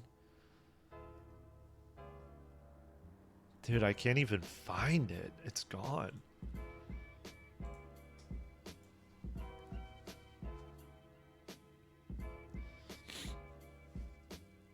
So, I had a fake company. Courtney Lang was my publicist. And I emailed potential guests, and I would write things like, "Hi, I'm a publicist representing Ian Slater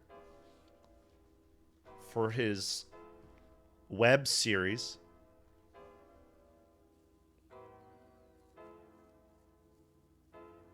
If you'd like to come on." None of this existed. None of it was real. I got one response for someone who was down to come on. And his name was Ryan Steak. I only knew of Ryan Steak. Just gifted 1 subs. Jupiter, thank you for the gifted sub. Thank you so much.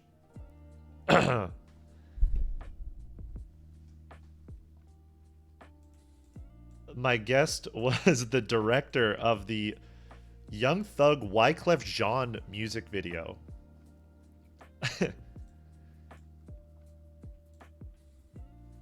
This guy.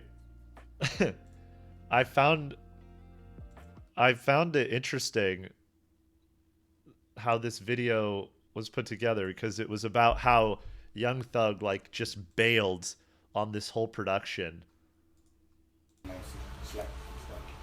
I want to do it in the hills. Like Manny said, he wanted to do a lot of foreign cars, but I didn't want to do foreign cars. There's a very like meta story to this. Kids. What, like go-karts? No, like those cars that the little kids got. Little power rails, like real, yeah. I want to buy like 20 of them bitches, and I want like a lot of bitches, like bad bitches. Like I want a lot of hoes, and I want it to be like in one of them.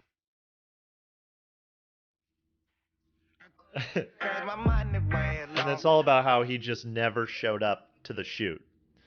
And so I got this guy on a call. Proxy Taco just gifted 5 subs. Proxy Taco, thank you so much. Appreciate you.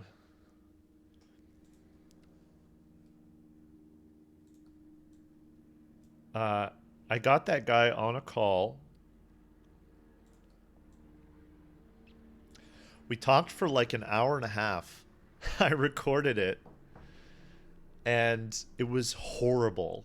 It was a horrible interview. Sharon 1,911 It was not good. Just he was a very good sport about it. He was very nice. But I didn't put it out. Can we watch it? It's floating around somewhere. I was just so nervous. Thank you, Sharon, for the gifted sub. Thank you so much. So that was my last interview. And then to circle back around, this is the second time, I guess, technically, that I've interviewed a person. And I think it went much better. And I am committed. I am going to try and be on top of fitness. I'm excited about it. I don't want to embarrass Jeff. See, that was why I put it on the table, because if if I bail now or my fitness declines now, I'm going to humiliate myself. I'm going to be very embarrassed. So let's all have a fitness journey together. Maggie says, look, if you guys want to join in on this, we're all diving in together. So I'm excited about it. As he said that he has a feeling that I'm on my computer, very stagnant, sort of sedentary lifestyle. That is true. It's something that has been getting worse and worse over the years. It's because it's just working so much and just not really finding time. I'm trying to be better about it. I'm trying to get into some alternative exercising. You know, I played tennis last week. I went running the week before. I want to be better about fitness. I really want to. I want to take it more seriously. I used to be way more active. When I moved to LA, that went out the window. It totally went out the window. Back when I lived in Northern California, I was bicycling everywhere. I was paddle boarding. I was snowboarding. I was very active. And then I got here and I was a burrito eater and would just dominate on Fortnite. Nothing wrong with that, but the other side of it just kind of went out the window. You're from Northern California? Yes. I used to be a semi-athletic person. I mean, never like really big or anything or whatever, but I used to snowboard a lot, like every week, and I would ride my bike almost every day. I was very into that. Moving to a city has ruined my health. No outdoors to properly enjoy. Yeah, it's hard to, you have to kind of be a little creative, I think, in finding ways to create that space for you. Is there anywhere to bike near you in LA? Yeah, LA is like not a good biking city. Where I grew up, it was like built for that. I feel so bad that I miss all these subs. I just didn't want to like keep interrupting Jeff, so I'm just gonna scroll back really quick and just say thank you to a couple people. I don't know if you're still here, guys, but Icarus, thank you for the sub. Sharon gave a gifted sub earlier. Quinny DW, thank you for the prime sub. Zach the Sound Lad with 5 gifted subs. I straight up just have to type Z. Zach Lewis live, Saturday, May 13th, 2023. Doors are at 7. The show is at 8, guys. It's an all ages show. Zach live at the Roxy. We'll see you there.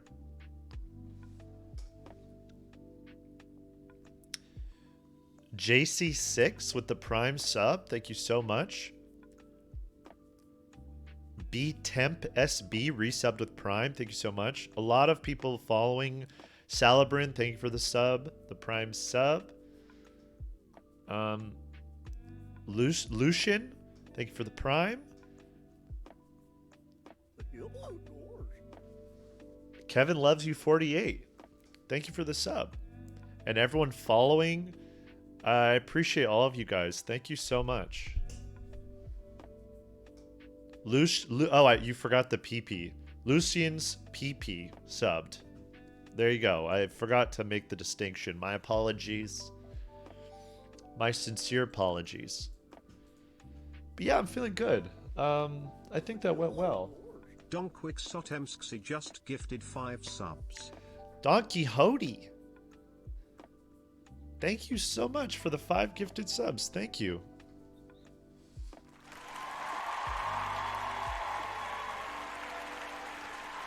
Zach needs an ad. You want me to give an ad for Zach because of the 5? Well, there you go. Zach Lewis live, Saturday, May 13th. Doors are at 7. The time is at 8.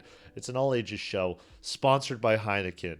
Incredible. Crack open a cold one with the boys and go see Zach Lewis live at the Roxy. There you go.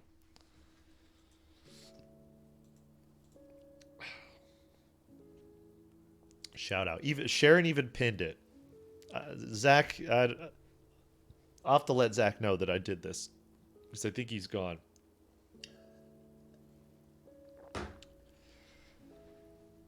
I think he's gone. See, the thing is, as I told Jeff at the start of the interview, just watching fitness videos makes me feel fulfilled physically, like I feel like I've worked out. In the same regard, I feel like I've worked out today. There's no need to go work out now. I did it. I'm done. We talked about working out for a long time. You can snowboard in California? I mean, I thought that state is a hot desert. There are places to snowboard in California.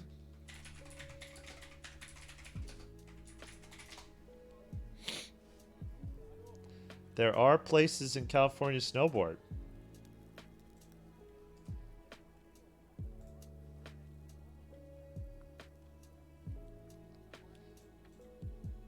This is in California, right here.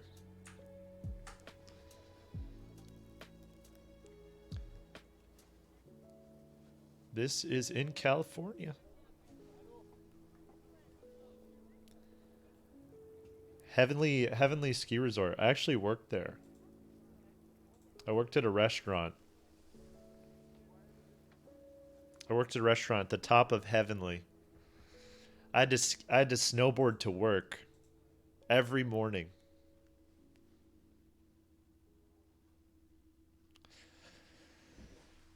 It was kind of crazy. It was a wild experience because where the restaurant was located, the ski lodge, it was. I gotta replace the batteries on my Galaxy brains. They're dead. Their brain cells are dying off, just like mine. There's no road or possible way to drive to the lodge, to the restaurant that I worked at. It is only accessible by skiing. There's no other way there. So every morning at 6:30, and then you'd take it to the top of the mountain. It took about 30 minutes in the gondola. And then you'd get to the top. Then you'd have to take a ski lift. So then you'd have to hop on one of these. And then you'd have to ski for about, or snowboard for about 10, 15 minutes. To reach the restaurant. And then you'd get set up and ready for the day. And then they'd open the ski resort at 9 o'clock, 9 a.m., I think.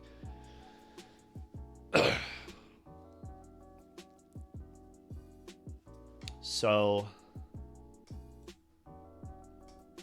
yeah, like I said, I'm trying to find a picture of the place.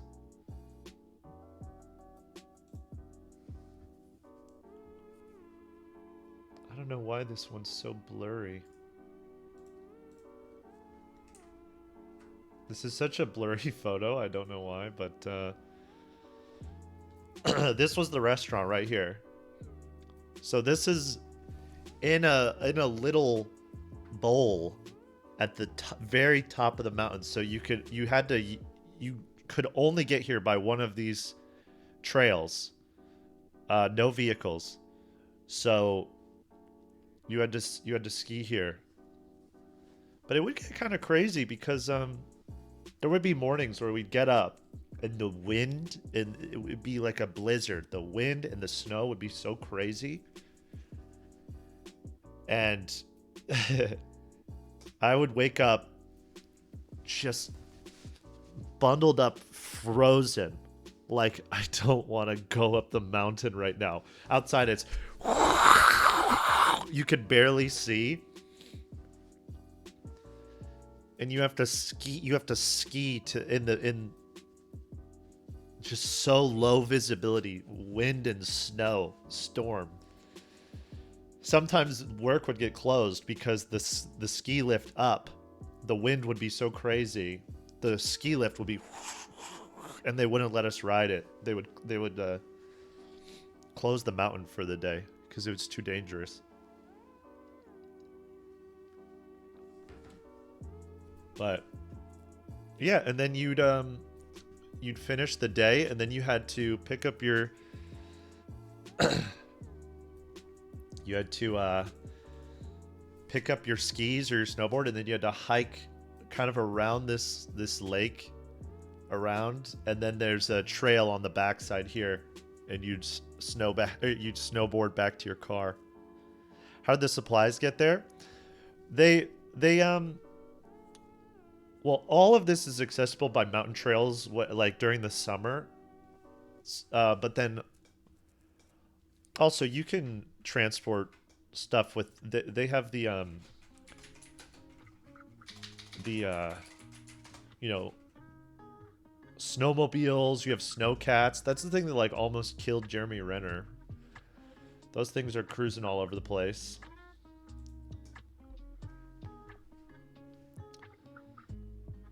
You know, these things. And what was the food like? It was all right. It was all right. The thing about these sort of food was fine. I was a cashier. I wasn't even I wasn't like a waiter or anything. It was very quick.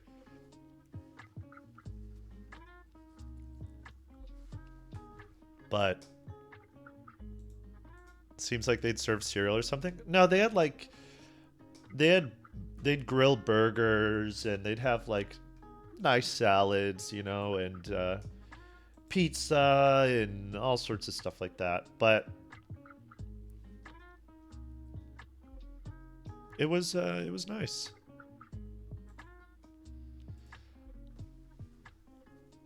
You talking about the dub sub?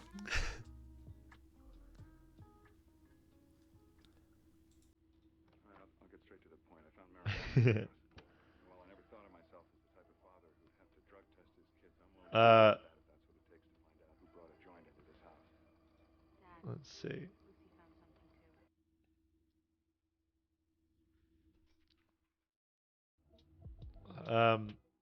Yeah, it was a wild situation. It was crazy. It was a very interesting job. I love to ski at the time. I miss it sometimes.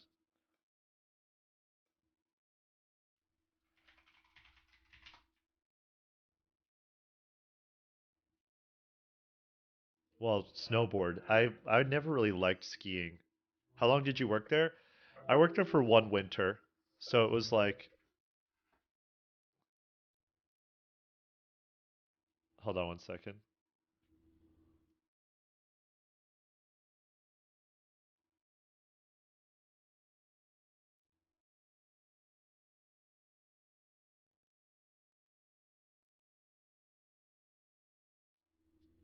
One second, guys, sorry.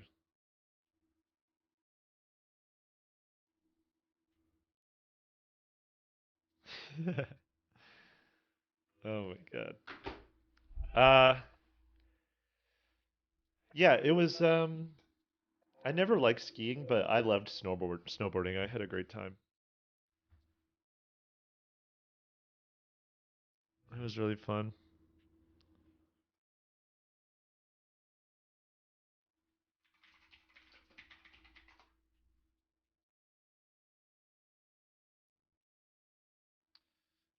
Goofy or regular? Goofy. No, regular. Regular. Regular. And towards the end, it sucks because I was starting to. I started to get a little like because I had to ski up and back down, and then on lunch breaks you could also just go snowboard around if you wanted to. So there's a lot of snowboarding, and I wanted to mix it up. And towards the end there, I got into this thing called snow skating, which I was having, I loved. It was so fun.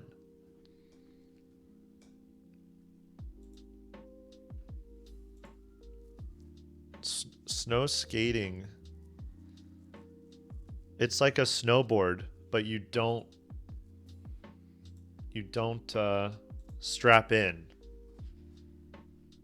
It looks like this. It's like straight up a skateboard deck.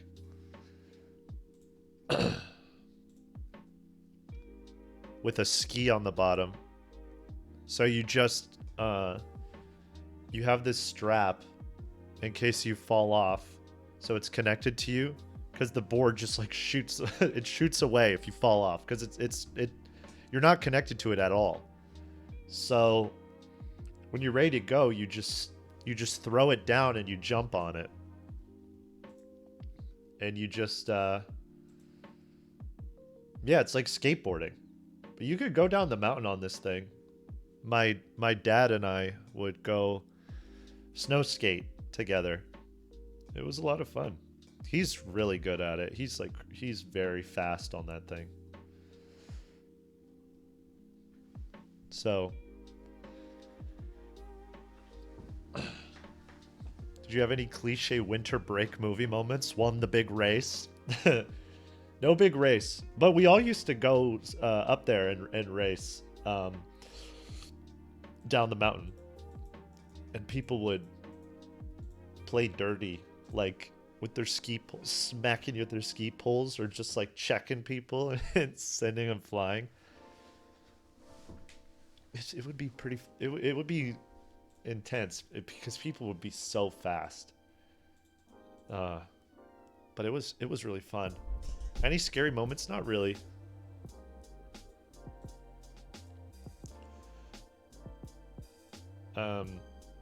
Nothing crazy. You know, just being safe about where you're going. Not going off trail in areas that are unfamiliar or in bad conditions. Have you ever taken Sam skiing? No, but I think it'd be fun. It'd be fun to do.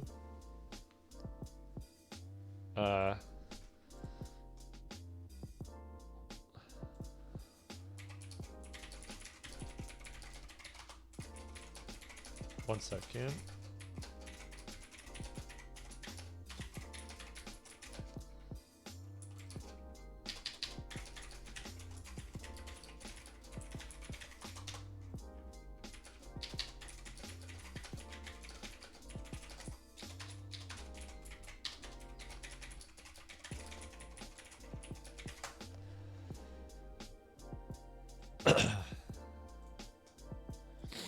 Ian, would you do cocaine with a bear? I don't know. Ask Sam.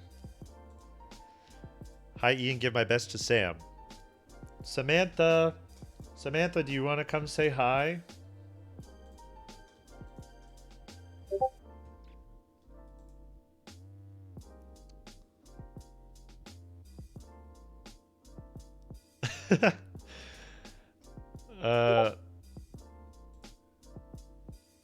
Whoops.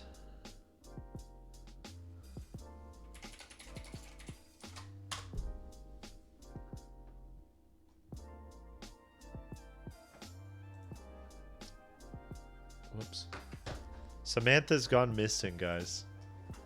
Let me go find. I'll be right back. Anyone want any of this? I should have her try it.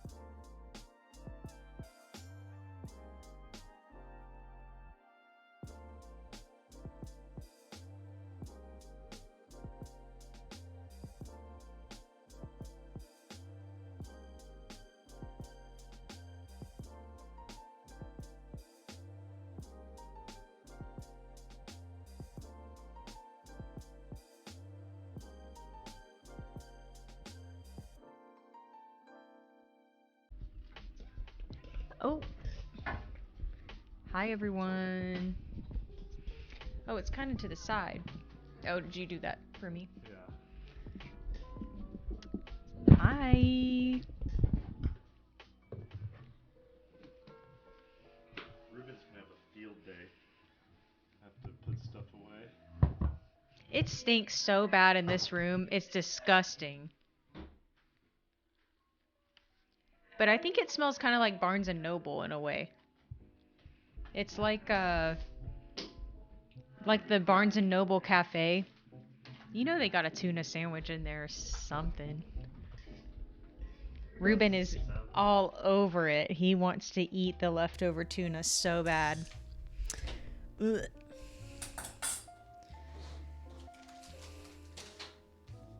Hello, Sam. How does it feel when people call Ian Andy?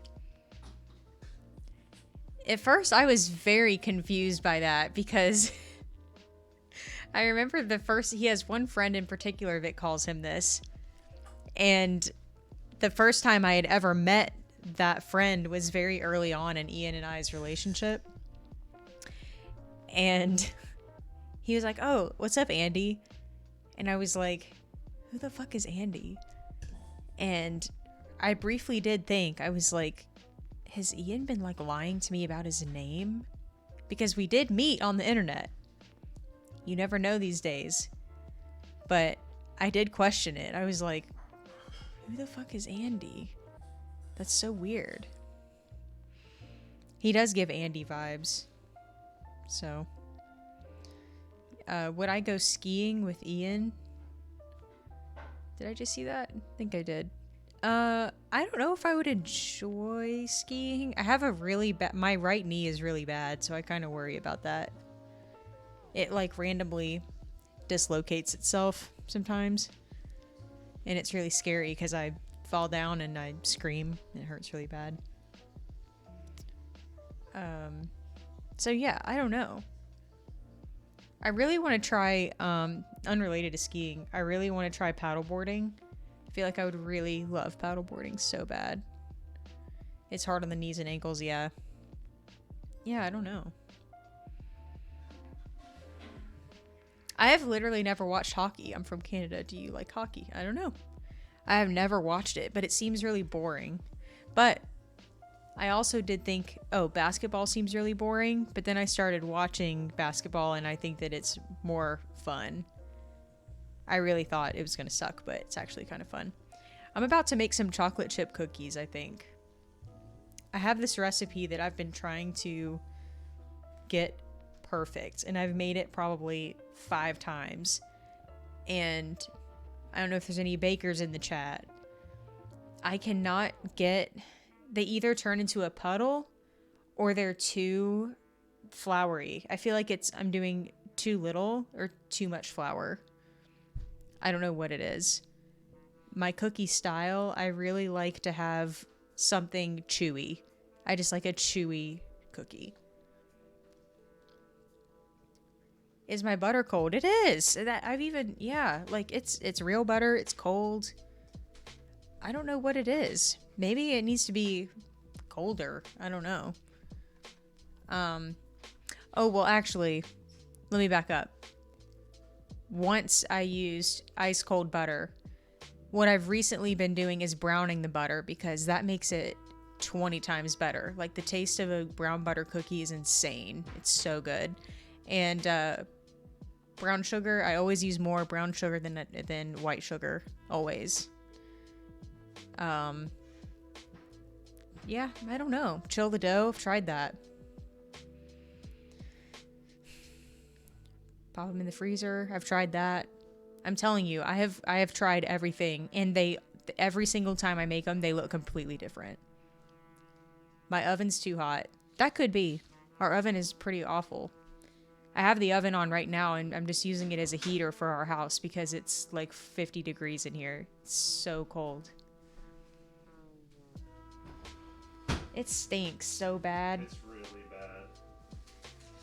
You should let Ruben finish the tuna. I gave him some chicken. I gave Ruben some rotisserie chicken, and that was the highlight of his day. His little day. People are gonna cancel us. Why? You can't give your cat rotisserie chicken. Oh. You know. I know. Well, I can give my cat rotisserie chicken. It's fine.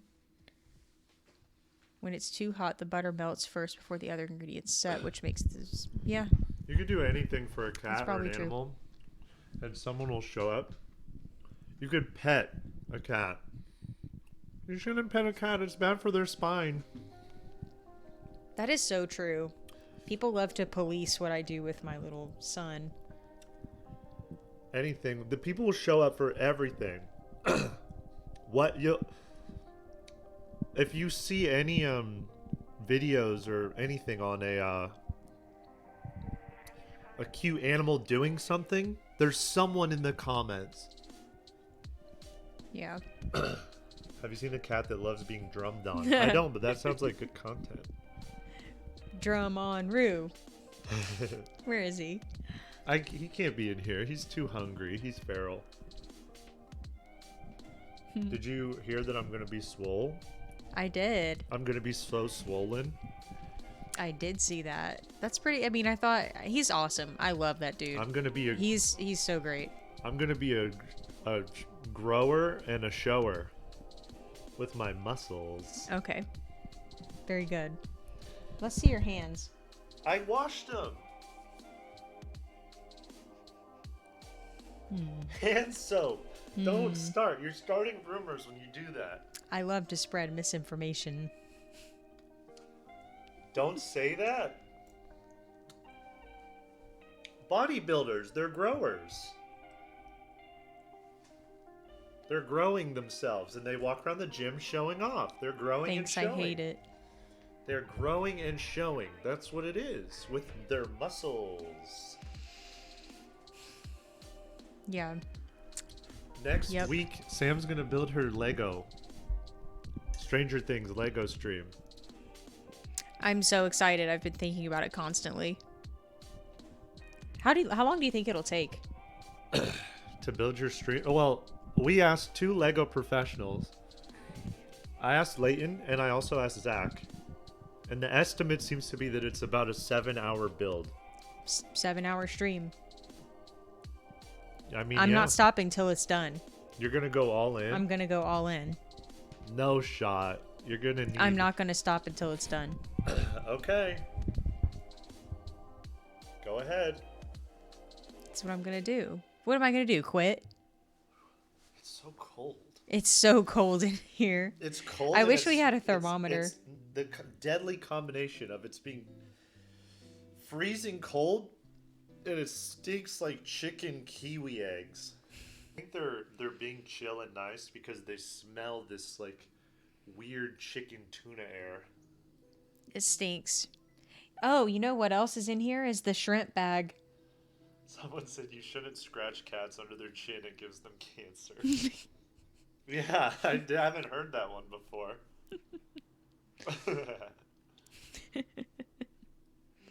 They do not need a shrimp bag. We don't need it's in here. The shrimp bag is in here, and it's mixing with the air, the smells in here. We don't need Bubba Dump making an appearance. They haven't shit yet, actually, since that. I'm fully... just gifted 1 subs. Thank you so much, G Factor Live. Let's go. W Factor. I keep getting whiffs of that shrimp, actually. Open that drawer. All my senses are numb. No, he's being... He's gonna... sweet. I know. If Ruben's open gonna this, he'll get freak excited. out. He's being so nice. Go buy heaters. What the fuck? Literally tried this morning. I think everyone... I feel like a lot of people in LA live in an old place, and you don't have heat or AC. I mean, you don't really need it 99% of the time, but for whatever reason, Target is completely sold out of heaters. I went to 2 Targets. No one has space heaters. We have 1 little space heater, and it heats up like 10 feet, and that's pretty much it. So, Are you gonna watch Last of Us tonight? You bet. You bet your ass. Well, we're going to dinner. We're going to this Ethiopian restaurant that we really like, that we haven't been to in a while. yeah. That'll be fun. And then after that, but It's such good food. And what's that wine that they have? It's so good. It's I think it's called like honey. Like it's like a honey.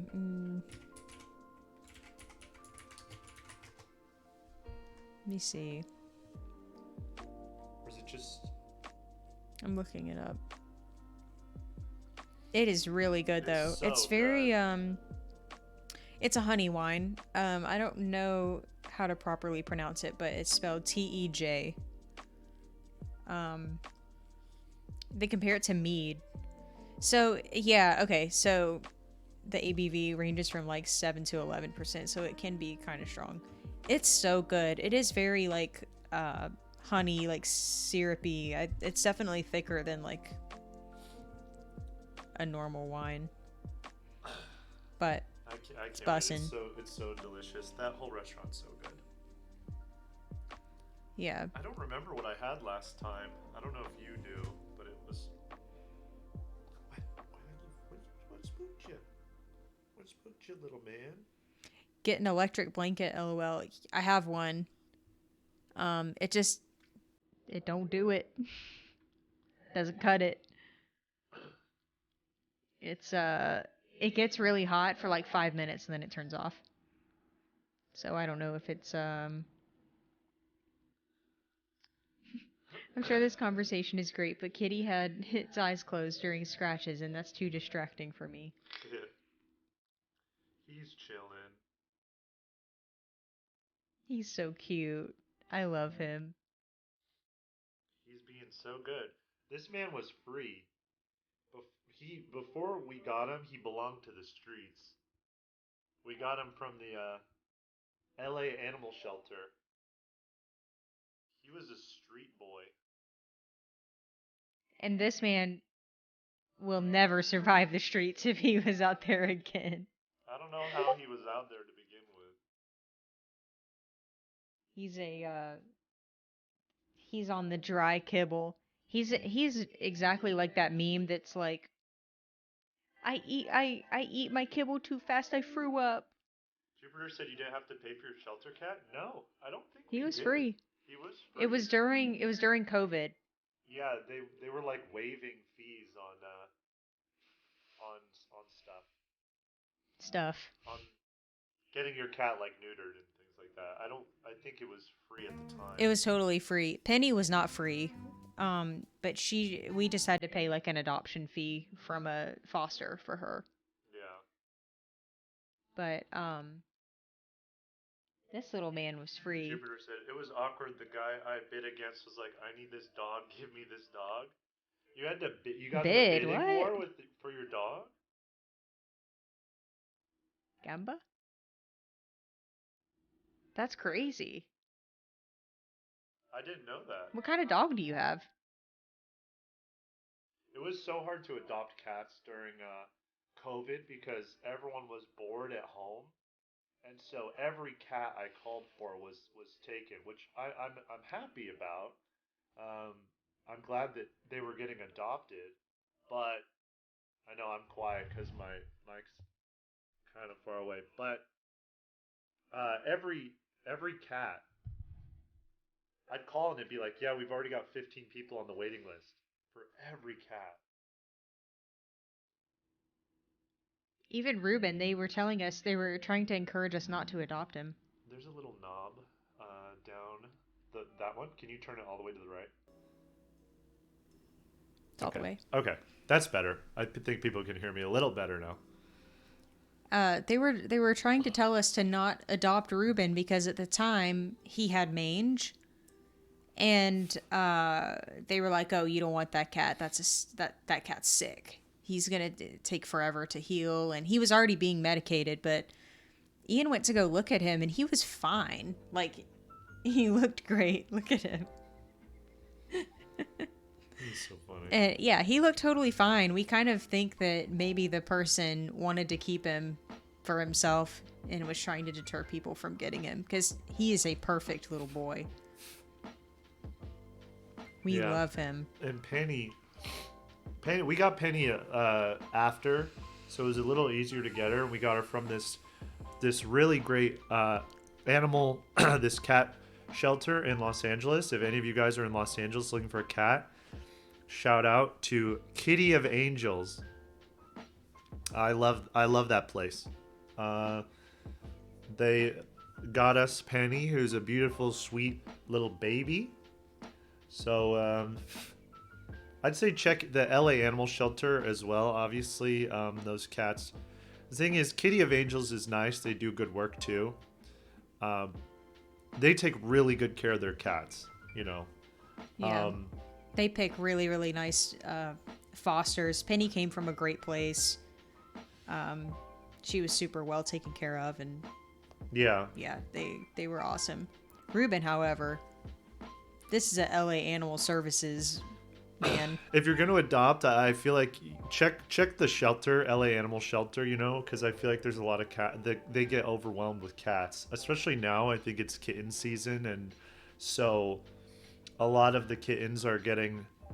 People go for the kittens, obviously, but if you're open to adopting maybe a slightly older cat, it's check the LA Animal Services or your city's animal shelter.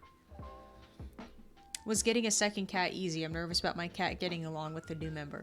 It was very easy for us. I guess it just depends on your first cat or your older cat's temperament. Ruben's so chill. Ruben's very well socialized. He is, like, when we have guests over, he's not afraid at all. He's great. When we brought Penny hissed and growled at him for a couple days. And it's funny because she was like the size of my hand when we got her. She was a baby. Ruben was about that size too. He was totally chill with her immediately. She had to warm up to him, but it only took, 3 days? It was fine. Yeah, it was pretty quick. It was, yeah. Just if you're going to get a second cat, you know, just separate them in a different bedroom. Let them get used to the smell in the space. They'll be able to smell the cat through the door. Yeah. And then you could introduce them to each other slowly. But I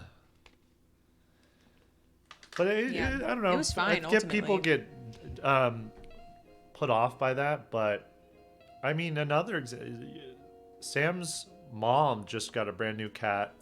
Oh. Introduced. Do you want me to pull out a picture? You could show. Introduce the cat to her previous cat, and they hit it off instantly. It was pretty immediate. The other cat is extremely skittish, and he's 11 years old, and he's very territorial. He loves this cat. They were totally fine. Jackson Galaxy the goat. We should get Jackson Galaxy on stream. Is that a good one? That's cute. That's Sam's mom's new cat. This is their new baby.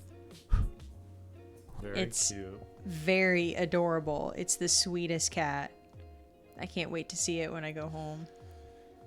It's a sweetie.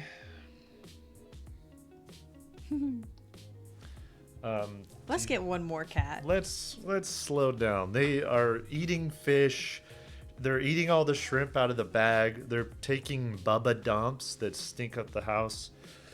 Love them. Give him to me. He's tapped. He's gonna get violent if I pick him up. I know it. He's met his cute quota. You left your eyebrow. You want this? Yeah.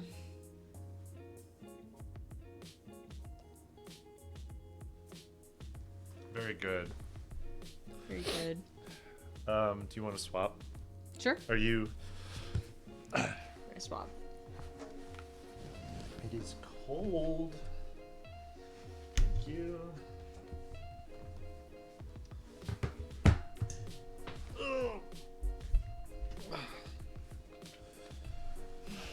Shrimp drawer.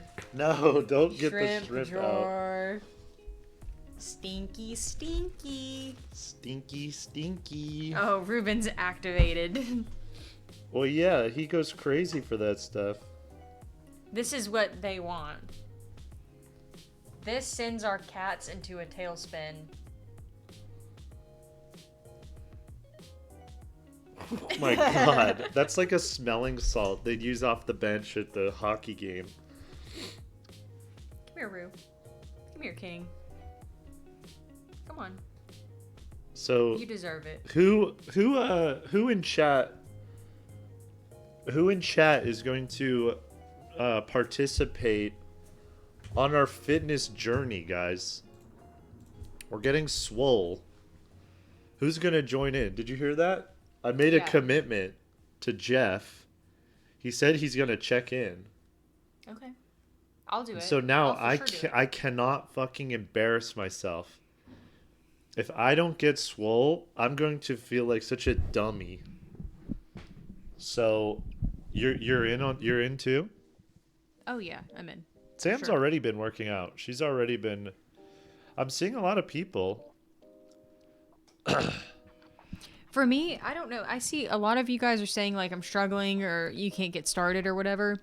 I don't know what it is, but you just have to make yourself do it. The first time I went to the gym, I have a trainer because I needed help getting started. I didn't know what to do. Now that I have someone holding me accountable to be there, I meet with her once a week, so just going once a week, but it's like a bug that has to just bite you, and it's I don't know how to describe that feeling. It's like you'll hate it, and then one day you're like, all right, I'll go. And you just kind of gradually get more excited to go, and now I love it. I really love going. You just have to let that bug bite you. You just gotta go. Let that bug bite. Do you want a protein shake? I'm cool. I've had my protein today.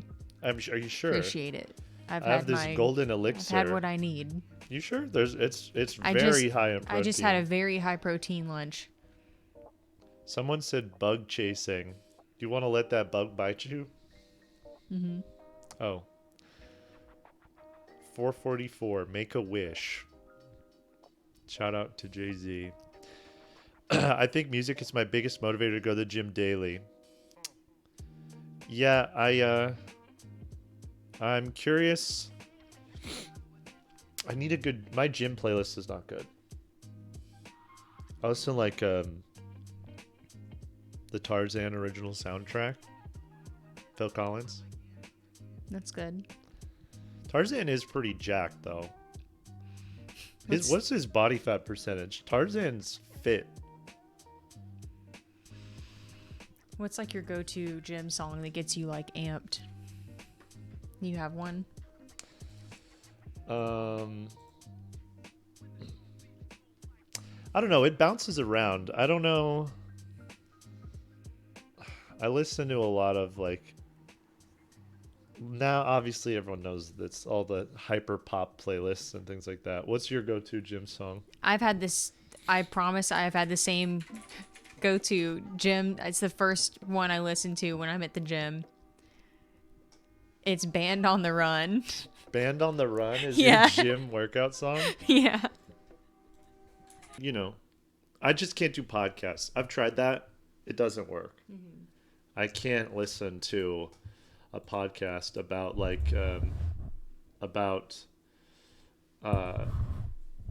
like East Palestine train accident, you know, Chapo Trap House coverage or something and try and work out. It's difficult. It's a difficult thing to do. This American Life. Yeah, that gets you hyped.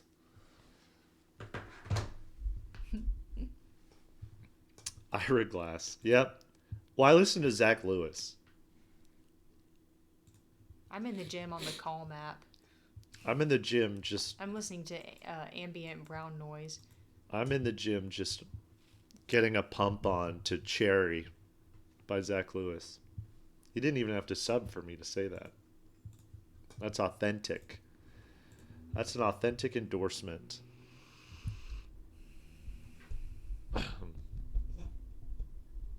Green Noise is where it's at. I'll have to try it. I'll have to give it a go.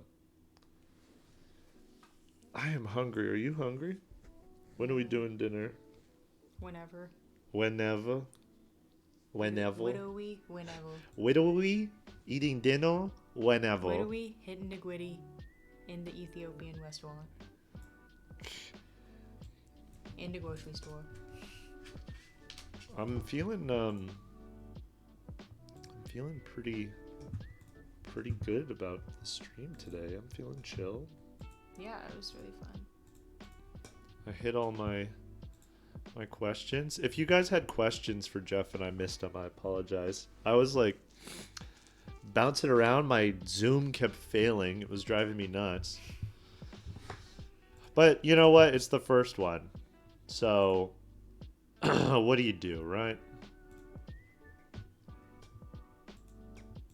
I wonder who we could talk to next. I wonder who we could talk to next.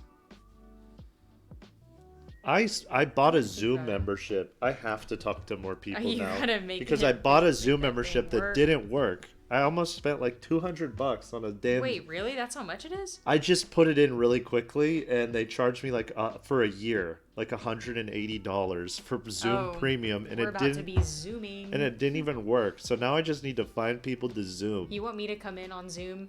Yeah, no? Can I Zoom you from the living room? Living room. I need to get my money's worth. Because it's hitting hard. Zoom. Mr. Zoom really fucked me.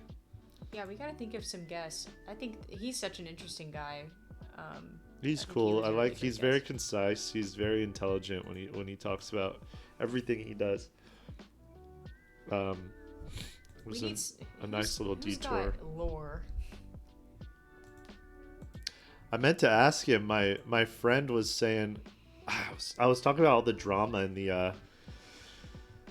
in the fitness community, and I mentioned it to my friend who is a diehard fitness person himself, and he was like, I mentioned all this drama and news going on in the fitness community, and he was like, oh yeah, I mean, I used to watch this guy back in college who was a bodybuilder, and then he just kind of lost his mind and started drinking his own cum, and he was like, I think that's where he's at now.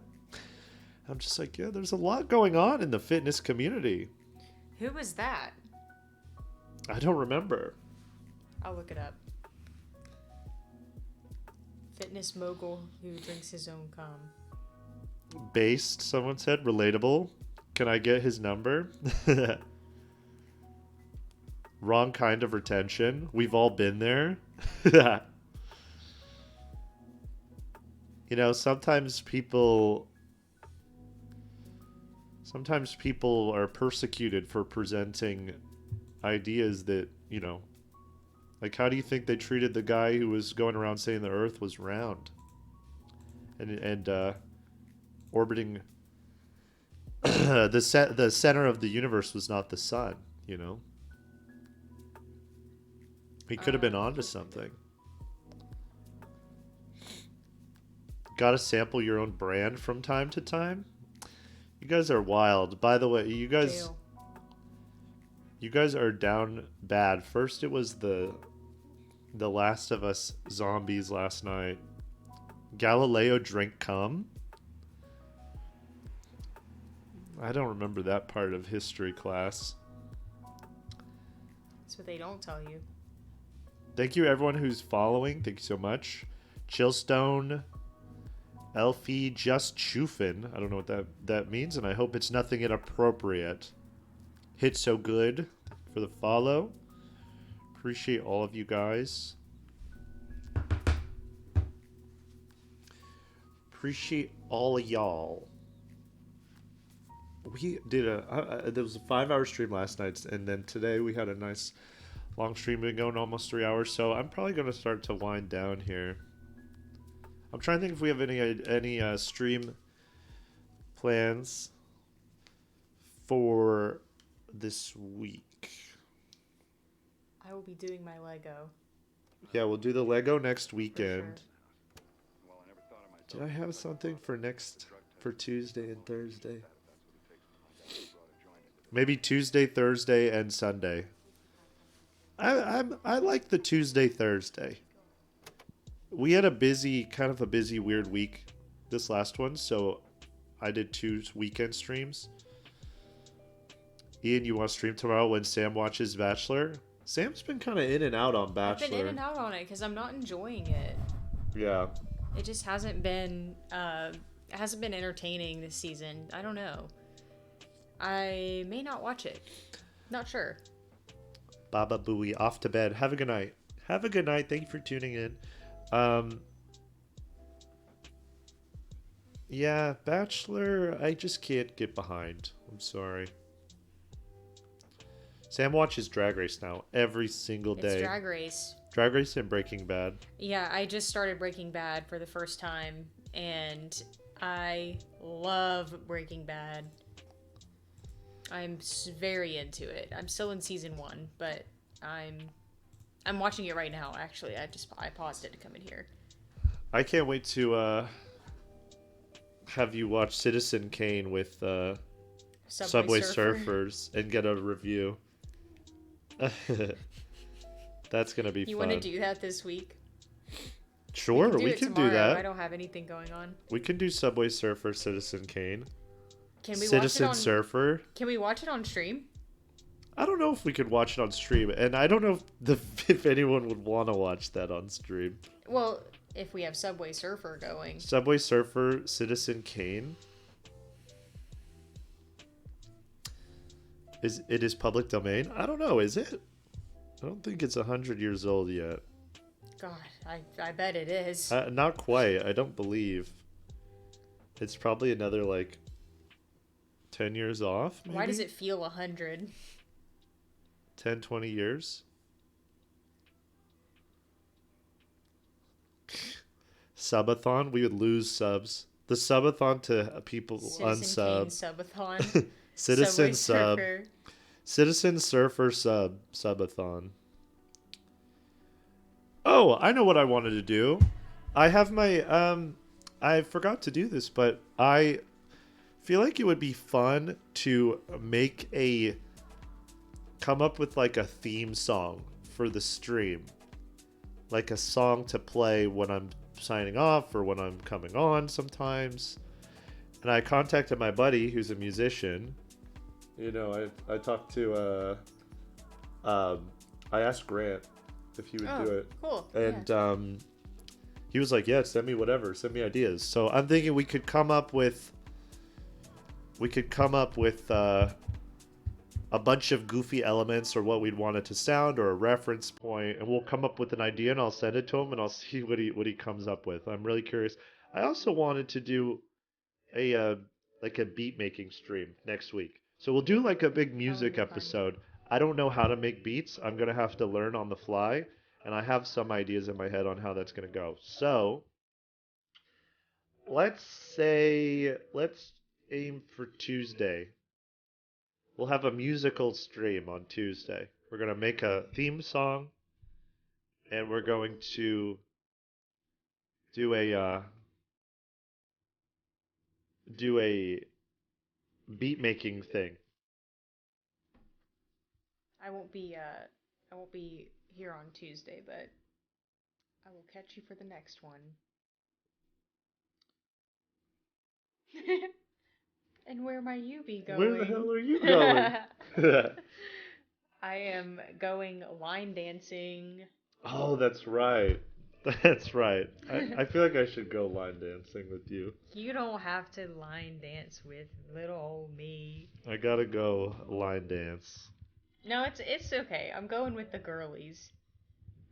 The girlies are line dancing. Me and the girlies are going line dancing. I'm so excited. That's fun. IRL stream line dancing. Love that. We need to get a setup to just have like I don't necessarily want to leave the house. Just on a principle, right? But there are moments where it's like it would be nice to stream little things now and again. So maybe we should aim for getting a setup to do that just on the fly. Like, for example, I was driving down Hollywood the other day and there was a protest in front of there was a big protest in front of Jim Henson's studios. where, you know, they do all the Muppet stuff. They do Dark Crystal, all of that. And there was a huge protest of people screaming about how they use real feathers to make Muppets. I think that was what the protest was. Yeah. And people were just screaming with megaphones, feathers are for birds, not for puppets. And I was like, I kind of wish I had a microphone and a little camera, and I would have hopped out and just went and talked to people for an hour and just got a vibe for what they were doing. There's so many little things like that in LA. So yeah, I that was the first moment where I'm like, maybe I should get a setup to go do stuff sometimes. So maybe I'll look into that. Some of the puppets are birds. I think that's where the big protest is about. I think they're using real feathers for puppets, and that's what they were angry about. So that's just one example. That's just one thing. So yeah.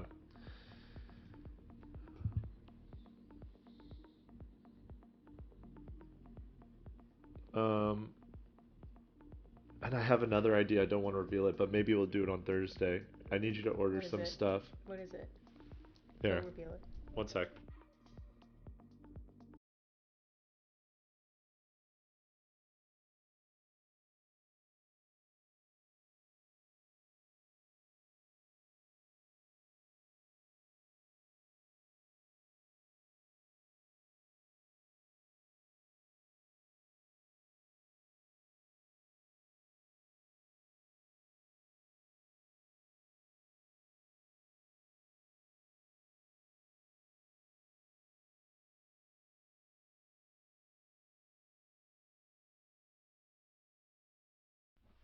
Wow.